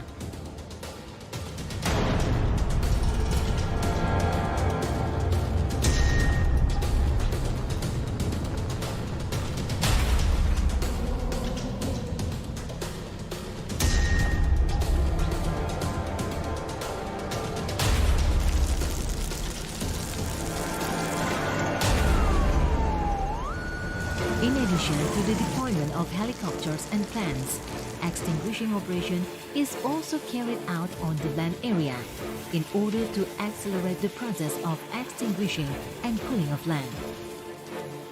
National Disaster Management Agency has established a joint team consisting of Regional Disaster Management Agency or BPBD, the Indonesian Armed Forces, National Police, Manggala Agni or firefighter team, the community fire care and other groups.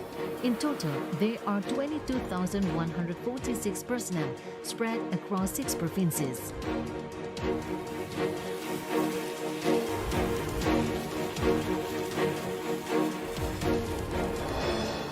Difficulties in reaching the areas, the extent of the burn area, a shortage of water, the weather which was hot and dry, and the thick haze in the scene of the fire has greatly influenced the effectiveness and drained the stamina of the personnel.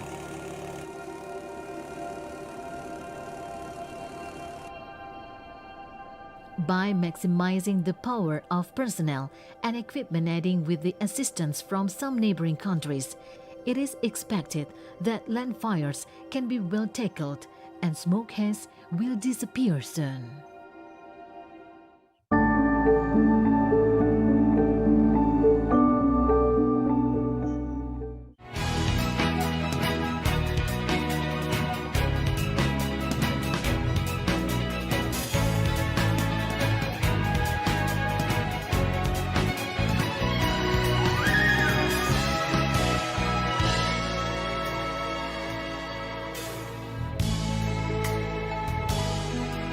Oh, wonderful Indonesia.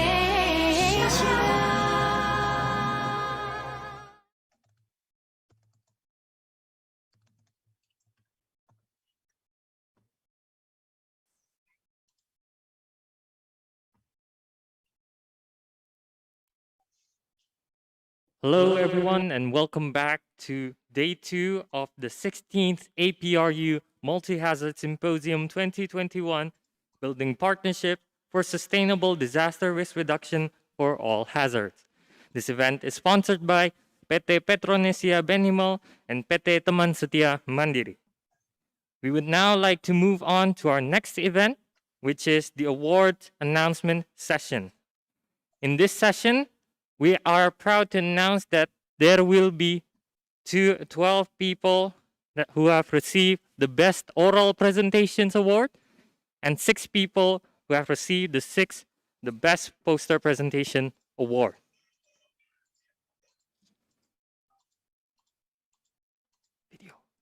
Mesatnya pung luhur jauh di awang-awang, meber kenjang jangda bangun tayang karingrang, buku narang boas rejengka matu prangeluh, ngapak mega barihi berna tarik muru. Saha anu bisa nyusul kana tandangna, gandang jeung pertentang taya bandinganana, dipi kagimir dipi. To announce our first 3 achievers of the Best Oral Presenter Award, I would like to invite APRU Mesatnya pung luhur jauh di awang-awang, meber kenjang jangda.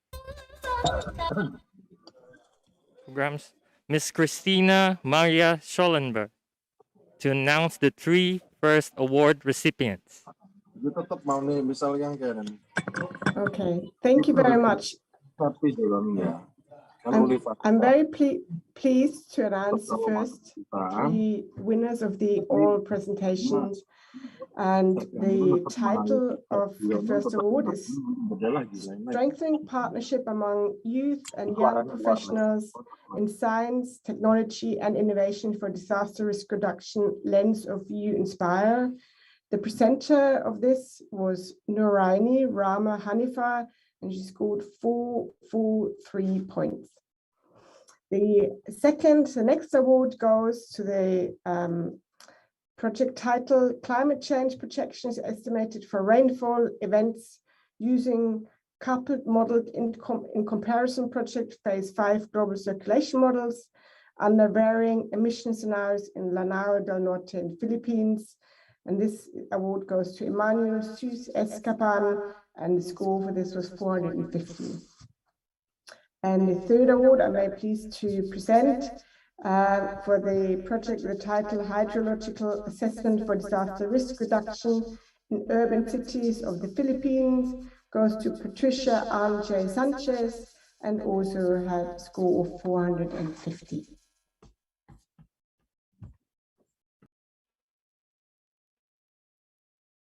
Thank you very much, Miss Christina.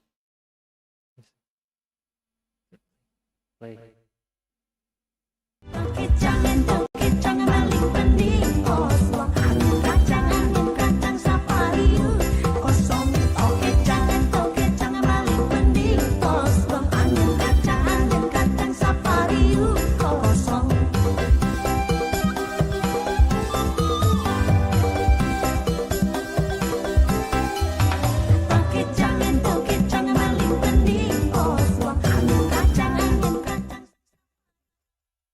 The next 3 recipients of the Best Oral Presentations will be announced by the Head of Disaster Risk Reduction Center, Universitas Indonesia, Professor Dr. Fatma Lestari.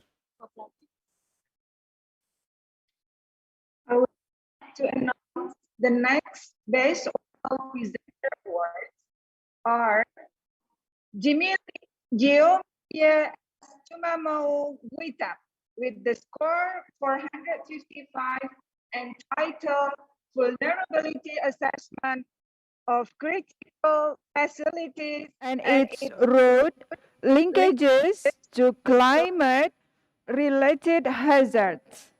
The case of Tacloban City later in the Philippines. The next Best Oral Presenter Award, Masita Dwi Mandini Manesa, with the score 457, with the title The Spatial Pattern, Emission Trends, and Seasonal Cycle from Satellite Retrieve NO2 over the patent coal-fired power plants.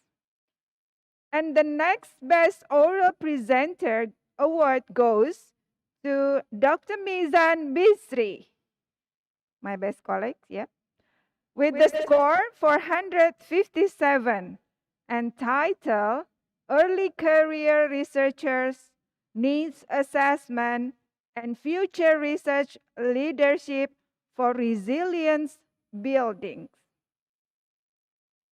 Congratulations for Best Oral Presenter Award.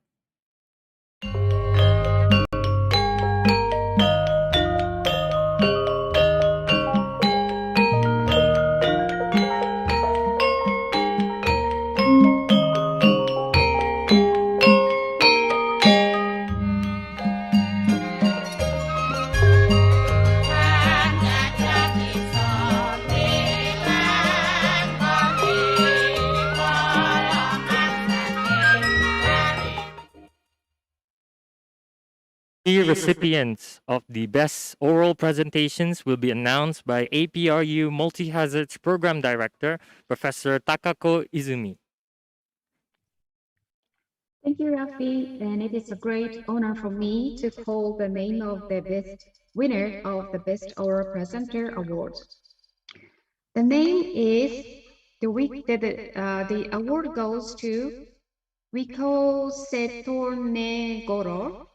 The presentation title is Identification of the Silent Tsunami on Gunung Anak, Krakatau on December 22nd, 2018. The second winner is Adi Olia Shamos. The title of the presentation is Risk Analysis and Tsunami Disaster Mitigation Strategies in the Pangandalang Coastal Area, West Java Province. The third winner is Slijit Balakulisnam. The title of the presentation is InflaRisk, a Python-based simulation platform for risk and resilience analysis in interdependent infrastructure networks. Very much congratulations to all of you. Thank you.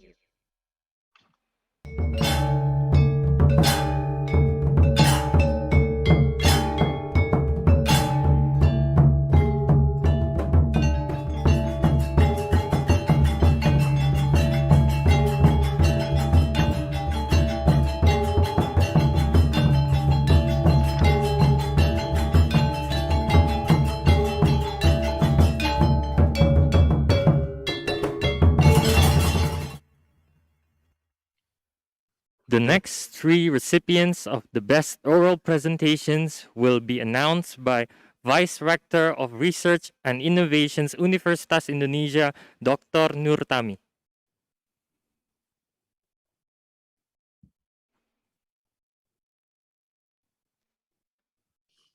I'm also pleased to announce the next Best Oral Presenter Awards, which goes to Januar Arifin for title Indonesian Tsunami Non-Tectonic Monitoring System for Sunda Strait region. And the next goes to John Randall with the title Nowcasting Earthquakes, Imaging the Earthquake Cycle with Machine Learning, a Comparison of Two Methods. And the last awards goes to John Jeremiah D. Panopio with the entitled Integrating GIS and HEC-RAS for peak flow modeling of the Kalumpang River in Batangas, Philippines. Congratulations to all winners. Thank you.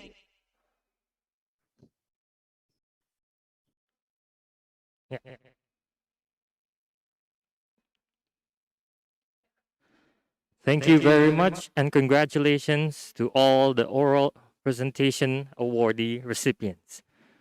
Next, we will be announcing the Best Poster Presentations Award.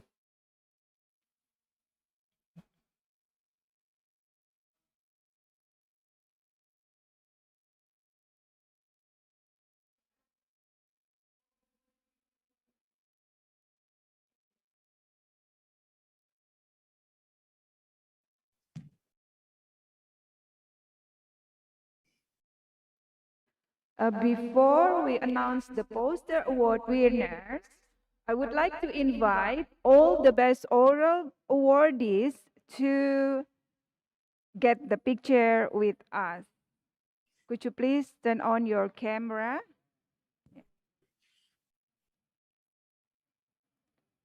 Raffi nggak nangkep message-nya.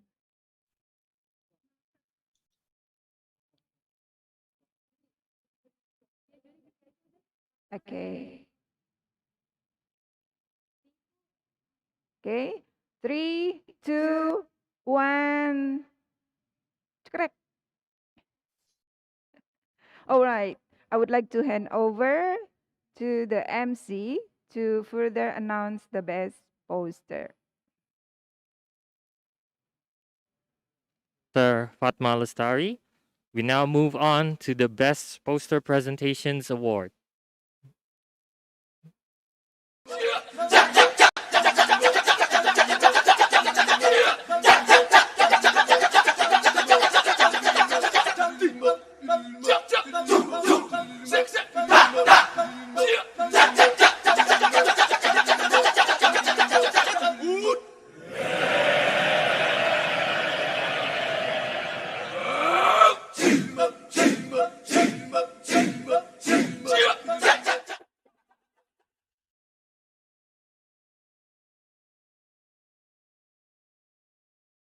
At APRU Senior Director, Policy and Research Programs, Ms. Christina Maria Schollenberg. Thank you very much, Rafi. I'm very pleased to announce the 6th winner of the Poster Award. And that award goes to Boy Hidayat. And the poster title is Malaria Study at Oil and Gas Company, and the score was 432, and very much congratulations for this award. The 5th award, yes, will go to Anji Friedjan Saputra, and the title is Defining the Community's S-Based Information Board on Tsunami Hazard in Pangarangan Village, Lebak District, Banten Province in Indonesia, the score 435. Congratulations for this award and this excellent poster. And the 4th award goes to Muhammad Iqbal Katamia, and the title is Identification and Mapping of Tsunami Evacuation Route in Pangarangan Village, Lebak District, Banten Province, also Indonesia. And the score was 440, and very much congratulations also for this poster and for this award.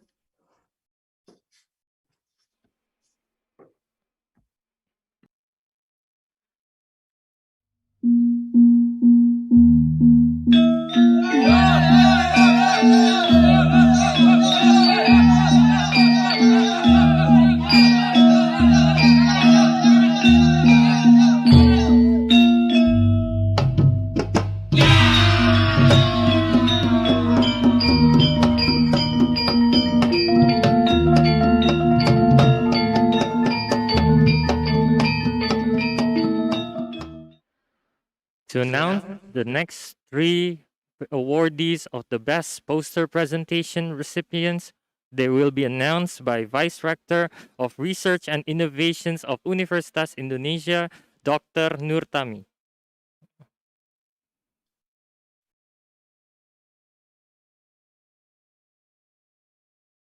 Next slide, please.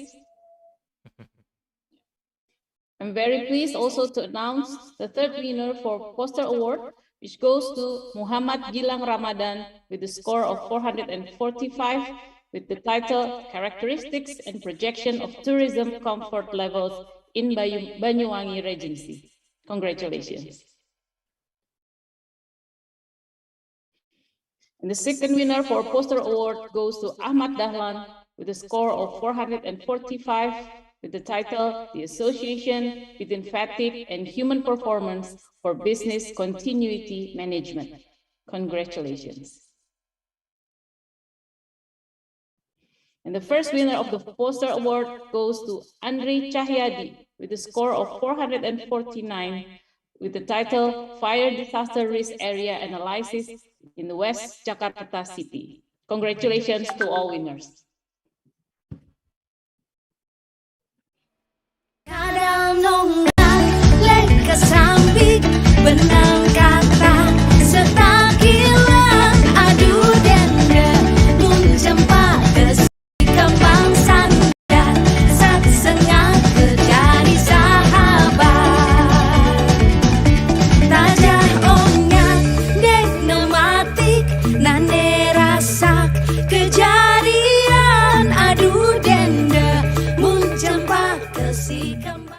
bungong jempa Megadi Aceh Bungong telebe indah lagoina Bungong jempa Megadi Aceh Bungong telebe indah lagoina Putih kuning menjampu mira Bungong si ular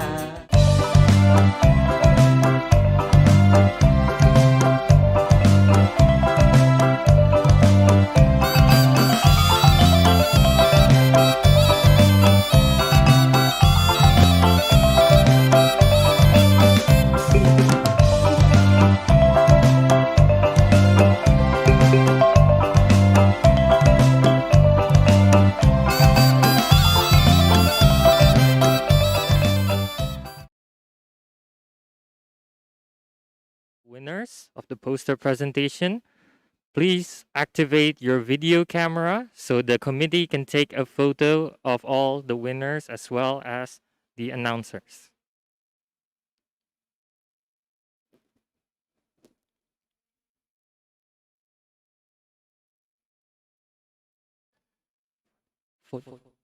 Please activate your video for a photo session by the committee.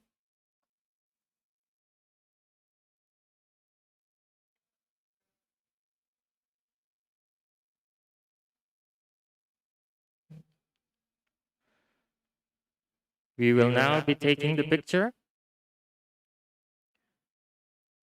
3, 2, 1. Thank you very much. Congratulations to all the recipients of the awards. And ladies and gentlemen, finally, we have come to the end of the 16th APRU Multi-Hazard Symposium 2021, Building Partnerships for Sustainable Disaster Risk Reduction for All Hazards.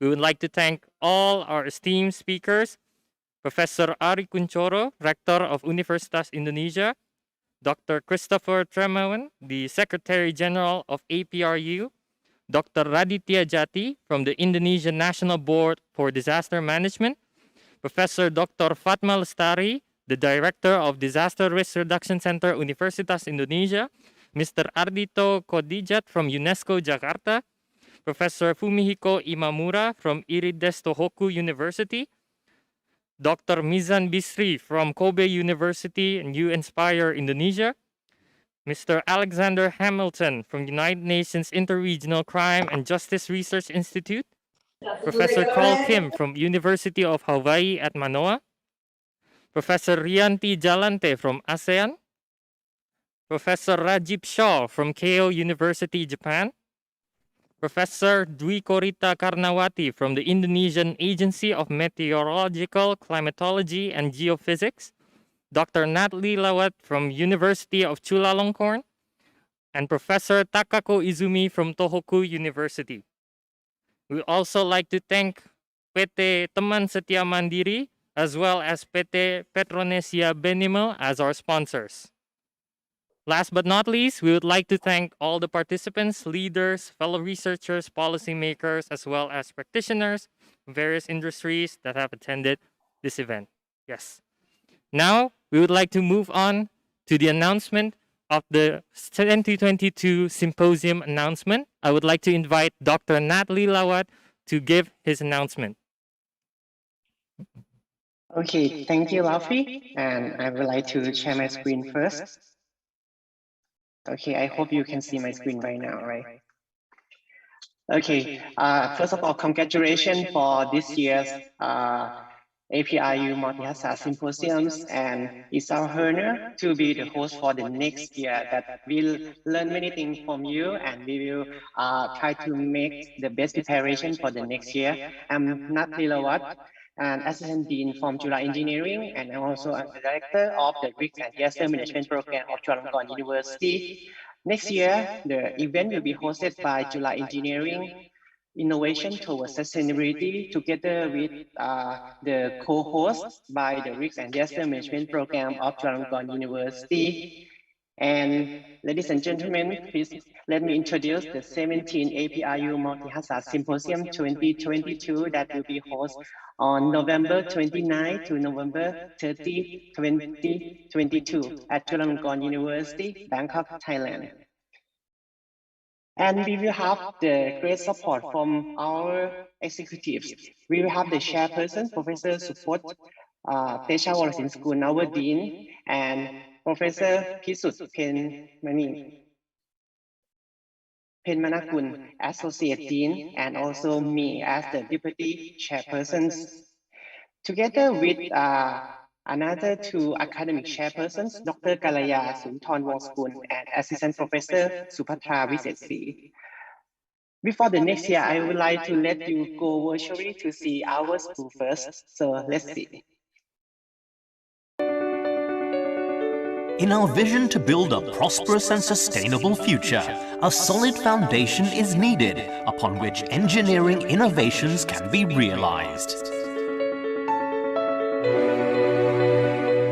The Faculty of Engineering, Chulalongkorn University, or Chula Engineering, the first engineering institute of the kingdom, was established by King Vajirabhut on June 1, 1913.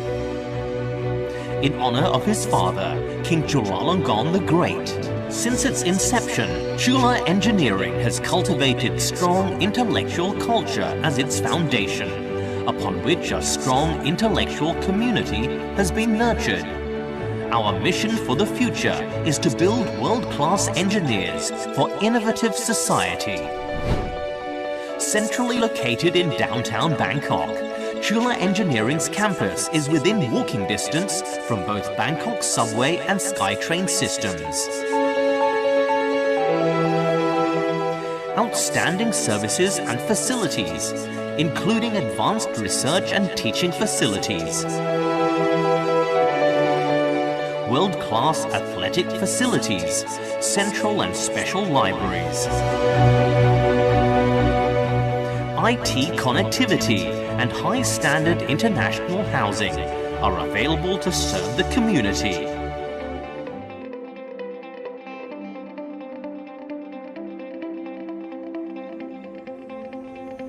Today, Chula Engineering is a world-class comprehensive engineering school, offering degrees in over 15 engineering fields, ranging from traditional to cutting-edge fields of engineering.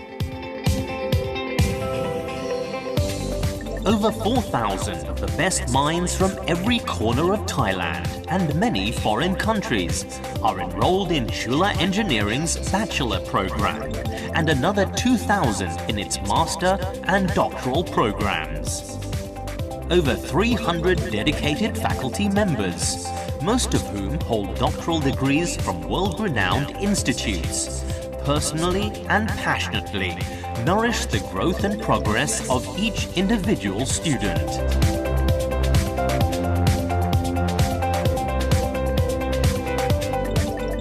With over 161 partners in over 24 countries, Chula Engineering engages in many international activities, ranging from exchange of students, staff and faculty members, international networks, symposiums and conferences, joint research collaborations, to double degree programs.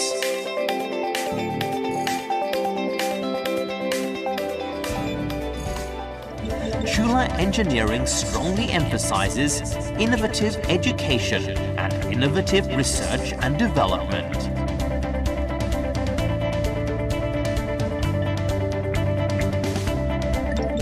Chula Engineering's innovative education curricula have been developed under the Chula Engineering Education 4.0 paradigm, which encompasses student development in 4 key areas: knowledge, personal skill, interpersonal skill, and design thinking. In order to ensure that Chula Engineering's graduates are well equipped and ready to be the future leaders of the industry and society. With its outstanding performance and strong ties to industry partners, Chula Engineering attracts significant research funding from government and private companies, including multinationals. Our research and development works have both ensured the sustained development of Thailand's economy and opened new frontiers in engineering. Today, Chula Engineering's alumni span the breadth and depth of the Thai economy, reinforcing the long tradition of building strong and dependable leaders for the country. From a solid foundation laid down over a century ago to its mission to build innovative education, research and engineers. Chula Engineering is building an innovative society for the 21st century.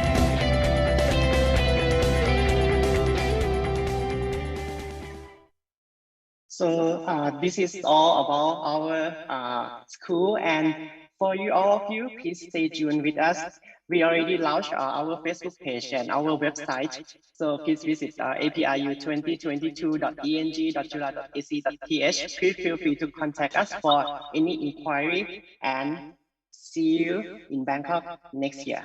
Thank you.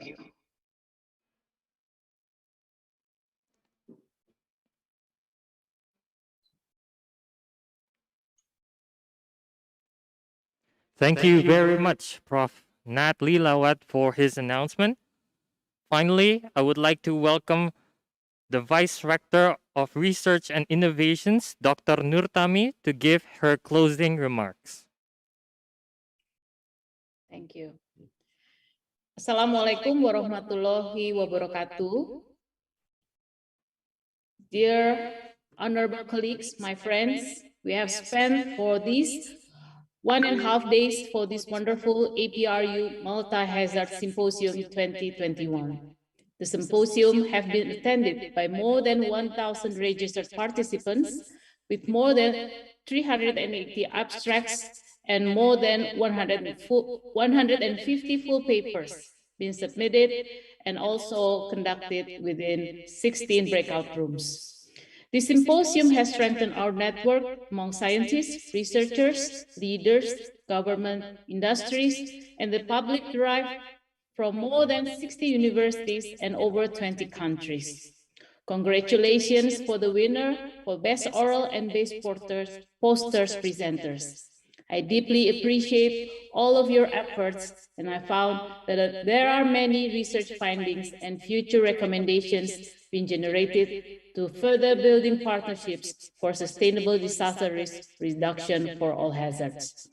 We know that for sustainable disaster risk reduction, we need strong partnerships which addressing all hazards. On this opportunity, I would like to thank the scientific committee, organizing committee, speakers, moderators, chairs and co-chairs, judges, Recording in progress. and poster assistants and awards management for all your tremendous hard work in the last few months in preparing this symposium. Also, I would like to convey my special thanks to Dr. Christopher Tremewan, Secretary General of APRU, Professor Takako Izumi, Program Director APRU Multi-Hazards, Ms. Christina Maria Schoenleber, APRU Senior Director Policy and Research Programs, Ms. Tina Lin, Senior Program Officer, Professor Fatma Lestari, Head of Disaster Risk Reduction Center Universitas Indonesia, and Ms. Baiduri Wijanarko, Head of International Office, for their collective leadership. Finally, my sincere thanks to all the participants to make this symposium a success. I wish you all always in good health, and we hope to see you all again in the next APRU event. Thank you very much.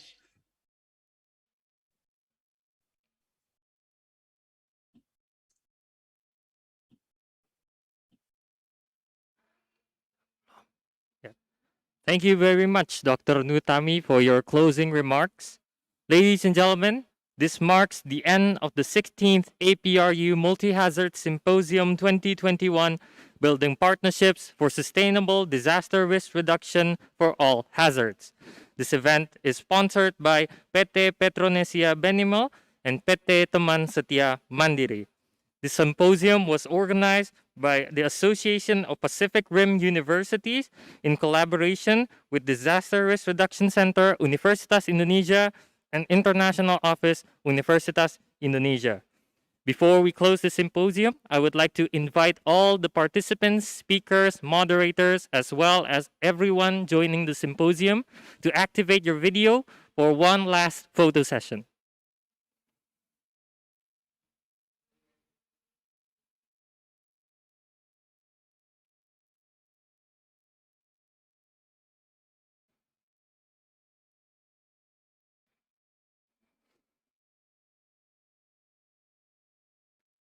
We will now be taking the picture.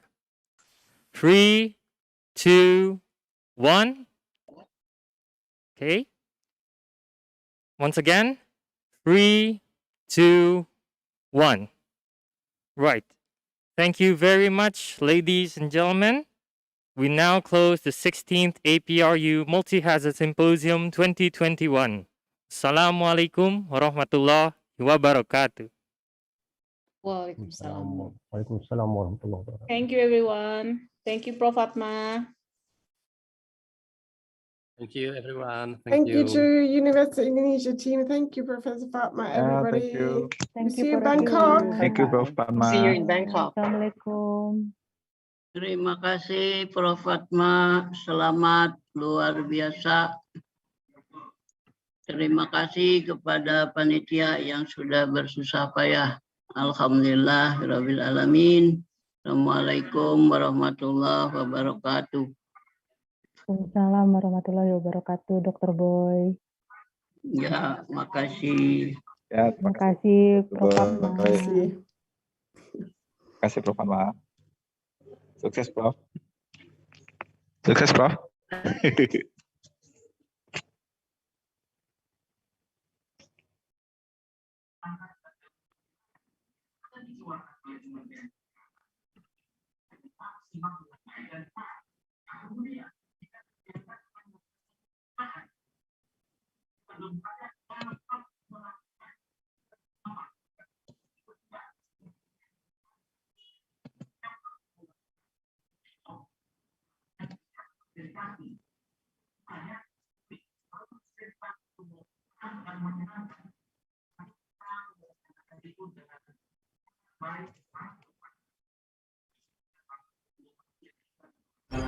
Land and forest fires in Indonesia has been increased over the last decade.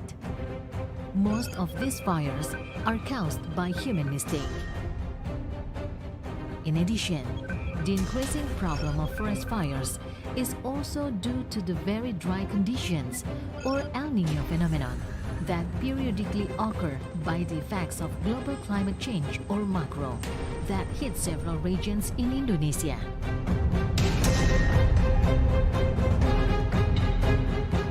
Based on Aquaterra satellite observation, there were an estimate 2,528 hotspots in one day.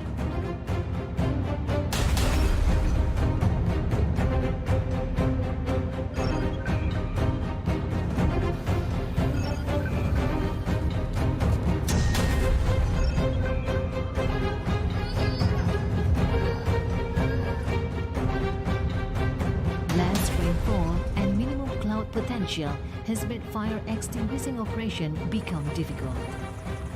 Weather modification efforts to sow salt on the cloud are also less successful. As a result, hotspots extinguishing effort in locations that are difficult to reach by land can only be carried out through the airline operations. On the operation implementation, there are 24 waterbombing aircrafts and helicopters for air operations. Several neighboring countries also help by sending their aircraft and waterbombing helicopter, such as Singapore, Malaysia, Australia, and Russia.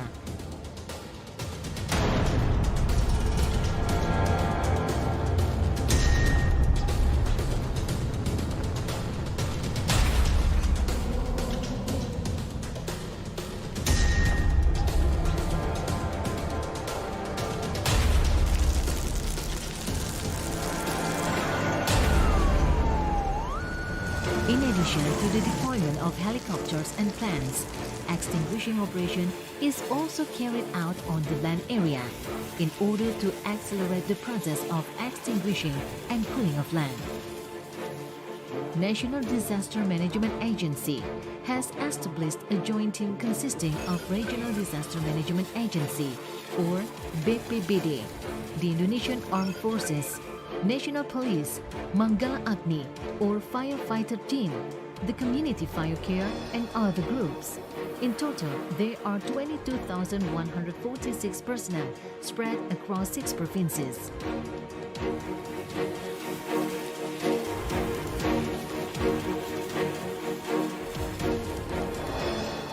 Difficulties in reaching the areas, the extent of the burn area, a shortage of water, the weather which was hot and dry, and the thick haze in the scene of the fire has greatly influenced the effectiveness and drained the stamina of the personnel.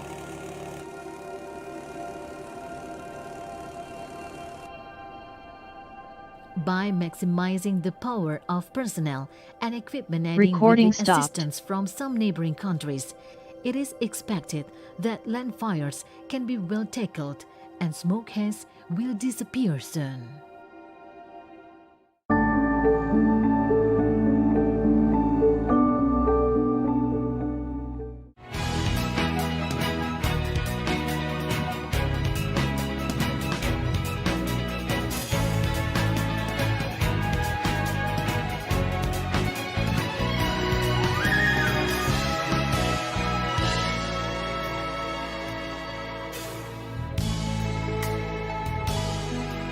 Oh, wonderful Indonesia.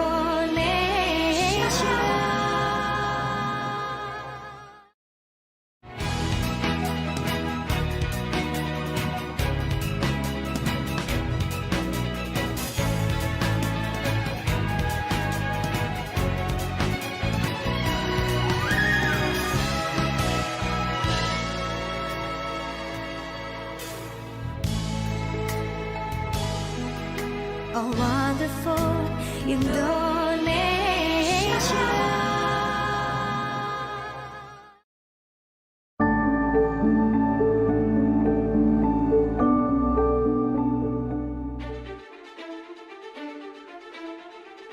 Over the past 20 years, Indonesia has made global headlines due to devastating natural disasters that resulted in the death of hundreds of thousands of human and animal lives and a destructive effect on the land area. During 2014, 1,525 natural disasters were recorded, including forest and land fires, floods, flash floods, and landslides. As many as 99% of disasters in Indonesia during 2014 were hydrometeorological disasters. The world faces an unprecedented global health and socio-economic crisis triggered by the COVID-19 pandemic.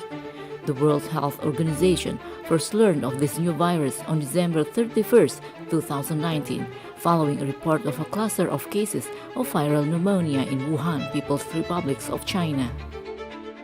The first positive case of COVID-19 in Indonesia was detected in March 2020. By April 9, the pandemic had spread to 34 provinces, with DKI Jakarta, West Java, and Central Java as the province most exposed to COVID-19 in Indonesia. In response to the pandemic, several regions have imposed large-scale social restriction in 2020. This policy was replaced by the implementation of restriction on community activities in 2021. On January 13, 2021, President Joko Widodo received the COVID-19 vaccine at the Palace State, as well as marking the start of COVID-19 vaccination program in Indonesia.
wonderful Indonesia.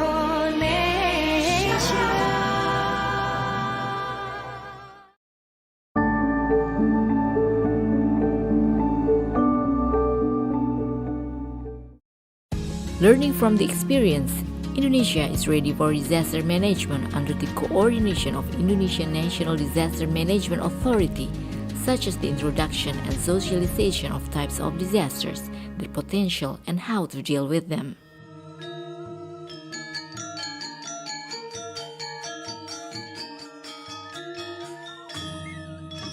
Untuk kebudayaan yang sadar bencana di Bali khususnya itu ada kesenian sangyan. Itu muncul awalnya berdasarkan pandemi. Jadi para masyarakat itu mendapatkan sebuah gambaran atau sebuah pewisik dari pendeta, dari pemangku, dari tetua-tetua desa untuk membuat sesuatu ritual. Misalnya seperti ada sangyang dedari, ada sangyang wonare, dan ada sangyang-sangyang yang lainnya yang tujuannya adalah untuk menetralisir kekuatan-kekuatan negatif dan memberikan sebuah kesejahteraan kepada masyarakat. Leluhur kita di Bali dari dulu juga pasti sudah mengalami bentuk-bentuk bencana alam ya. Mereka akan menggariskan untuk peringatan-peringatan ke generasi yang berikutnya. Contohnya tata letak rumah orang Bali yang tradisional ya. Rumah orang Bali itu ada tembok, kita hidup di dalam tapi juga di luar. Bangunan-bangunan itu pisah. Dan di tengah namanya natah. Natah itu kosong. Dari segi praktis, kalau ada apa-apa misalnya gempa bumi, orang Bali akan aman. Karena begitu lari dari bangunan, sudah ada tempat yang kosong di tengah.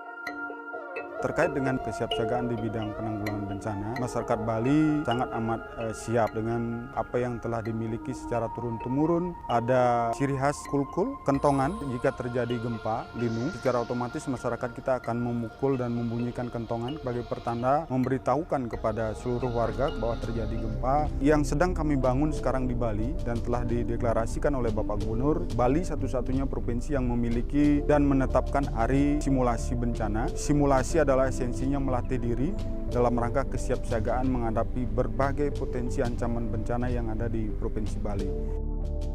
Kami telah bekerjasama dengan beberapa hotel khususnya di daerah selatan. Bahkan beberapa hotel sudah tersertifikasi. Mereka sudah mempunyai pedoman-pedoman bagaimana andai kata terjadi bencana gempa yang kemungkinan berpotensi ada tsunami. Bagaimana evakuasinya. Ini kami sudah punya SOP-nya. Baik terhadap masyarakat yang ada di pesisir khususnya ataupun terhadap wisatawan-wisatawan yang ada di hotel-hotel. Hal yang paling penting adalah sekarang pemahaman kearifan lokal yang menjadi suatu budaya yang menjadi kesadaran secara kolektif bagaimana masyarakat memahami bahwa di mana risiko yang akan terjadi, apa yang menjadi ancaman utamanya, dan apa yang menjadi strategi dalam hal kesiapsiagaan untuk menghadapi bencana ini. Dan dengan pemahaman itu, kapasitas yang lebih baik, otomatis risiko bencana akan semakin berkurang.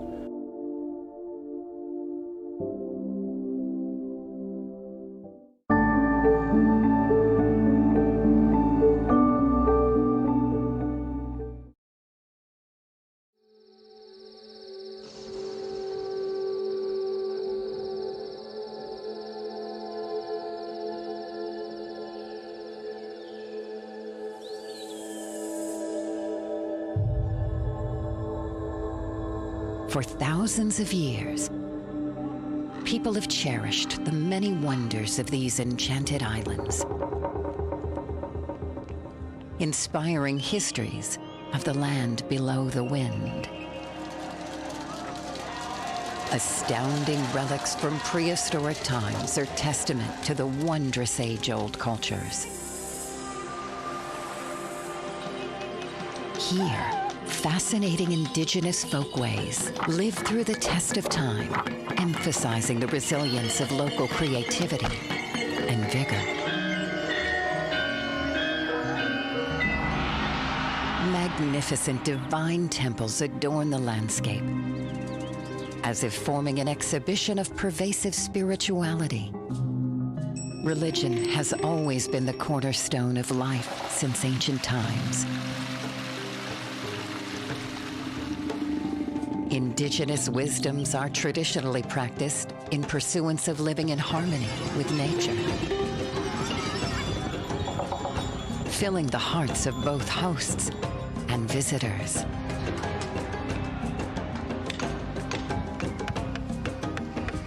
Funeral rites is a festivity, as much as it is a celebration of life, an occasion to gather family members from all over the world. Rich architectural heritage, shaped by diverse cultural, historical, and geographical influences. Recognized as one of Indonesia's true national treasures.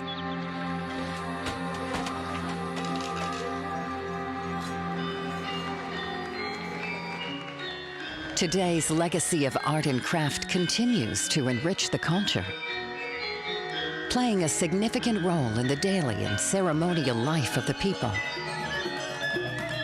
adapting wonderful traditional art form to modern times, resulting in popular tourist attraction.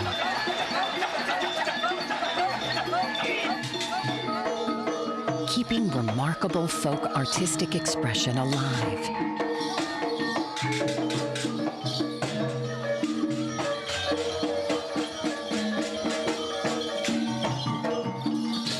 As they are embodiment of the locals' way of life.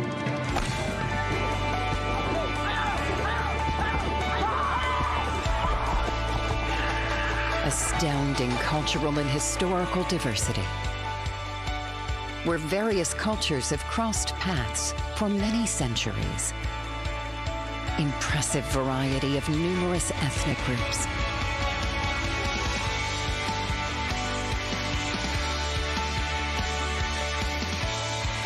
An interwoven history of Indonesia's beautiful diversity. Cultural history unfolds in the landscape. Wonderful Indonesia.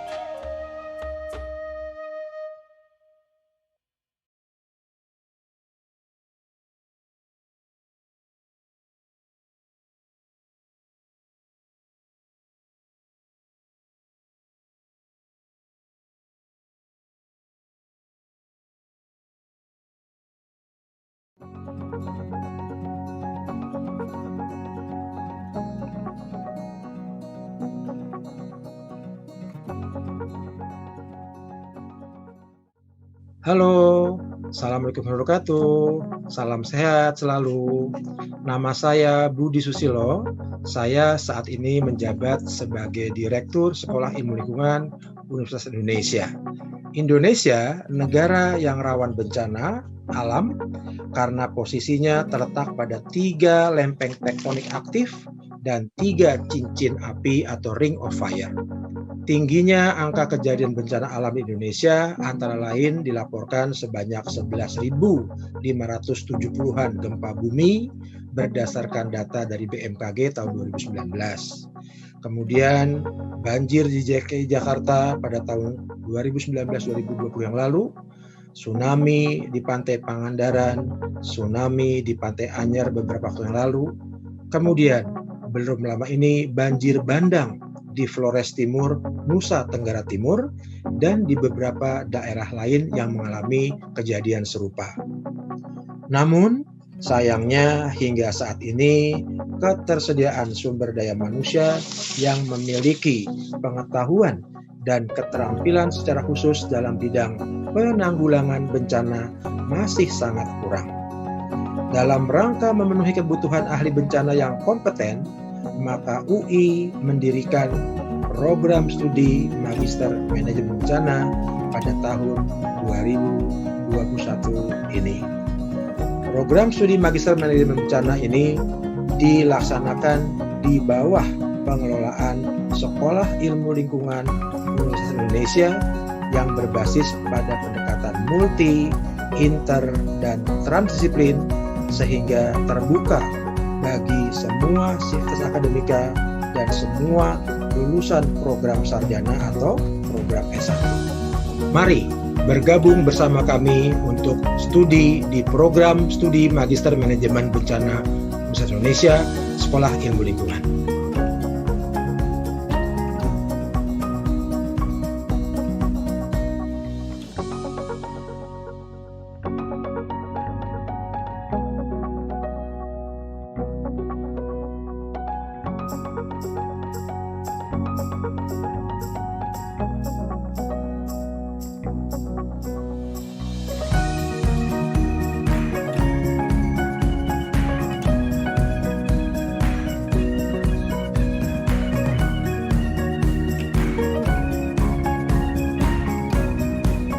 Perkenalkan Bapak Ibu semua, saya Dr. Fatma MS, saat ini menjabat sebagai Ketua Program Studi Magister Manajemen Bencana Universitas Indonesia.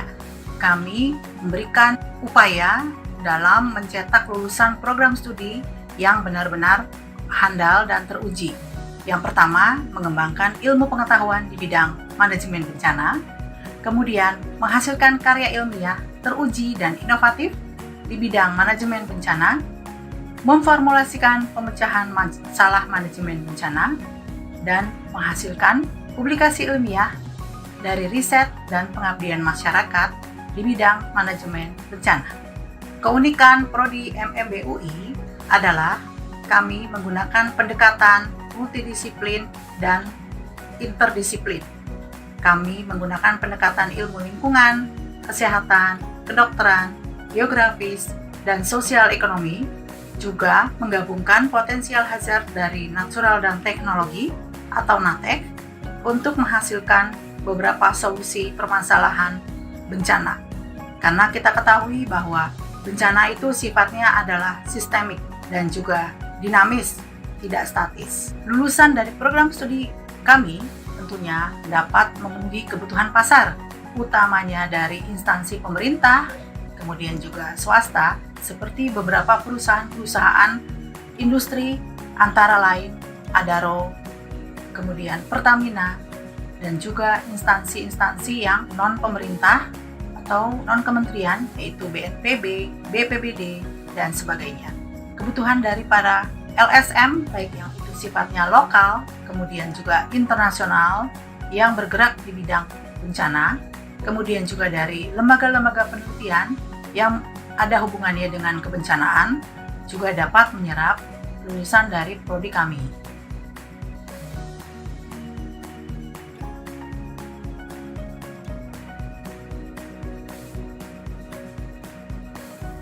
Mari bergabung bersama kami di program studi Magister Manajemen Bencana Sekolah Ilmu Lingkungan Universitas Indonesia. Baik, terima kasih. Assalamualaikum warahmatullahi wabarakatuh. Perkenalkan, nama saya Weni Mawan. Saya sekarang bekerja di PT Pertamina Hulu Energi sebagai Senior Manager HSCC Performance Assurance dan ERCM, Emergency Response and Crisis Management. Dalam hal ini saya sangat mendukung sekali dengan adanya program studi MMBUI karena tentunya dapat memberikan sumbangsi keahlian profesional dalam pengelolaan kebencanaan, baik itu dalam level perusahaan, nasional maupun internasional. Saya sebagai alumni MK3UI siap dan tentunya bersedia menjadi dosen tamu maupun pembimbing tesis dan penguji mahasiswa pada program studi tersebut. Sebagai alumni UI juga yang bekerja di perusahaan minyak dan gas, tentunya saya sangat mendukung jika ada mahasiswa-mahasiswa dari Prodi MMBUI yang berminat dalam praktek kerja lapangan, magang maupun penelitian tesis di perusahaan kami. Dalam bentuk dukungan ini, kami berharap semoga Prodi MMBUI terus berkembang dan jaya selalu. Demikian yang bisa saya sampaikan. Terima kasih. Wassalamualaikum warahmatullahi wabarakatuh. Saya Berton Panjaitan selaku Kepala Pusat Pendidikan dan Pelatihan Penanggulangan Bencana BNPB menyambut baik pendirian Prodi Magister Manajemen Bencana di UI. Kita tahu bahwa Universitas Indonesia selalu menghasilkan tenaga-tenaga yang profesional di bidangnya. Tidak terkecuali kami berharap Prodi MMBUI akan menghasilkan calon-calon pegiat bencana yang tangguh dan profesional di bidang penanggulangan bencana.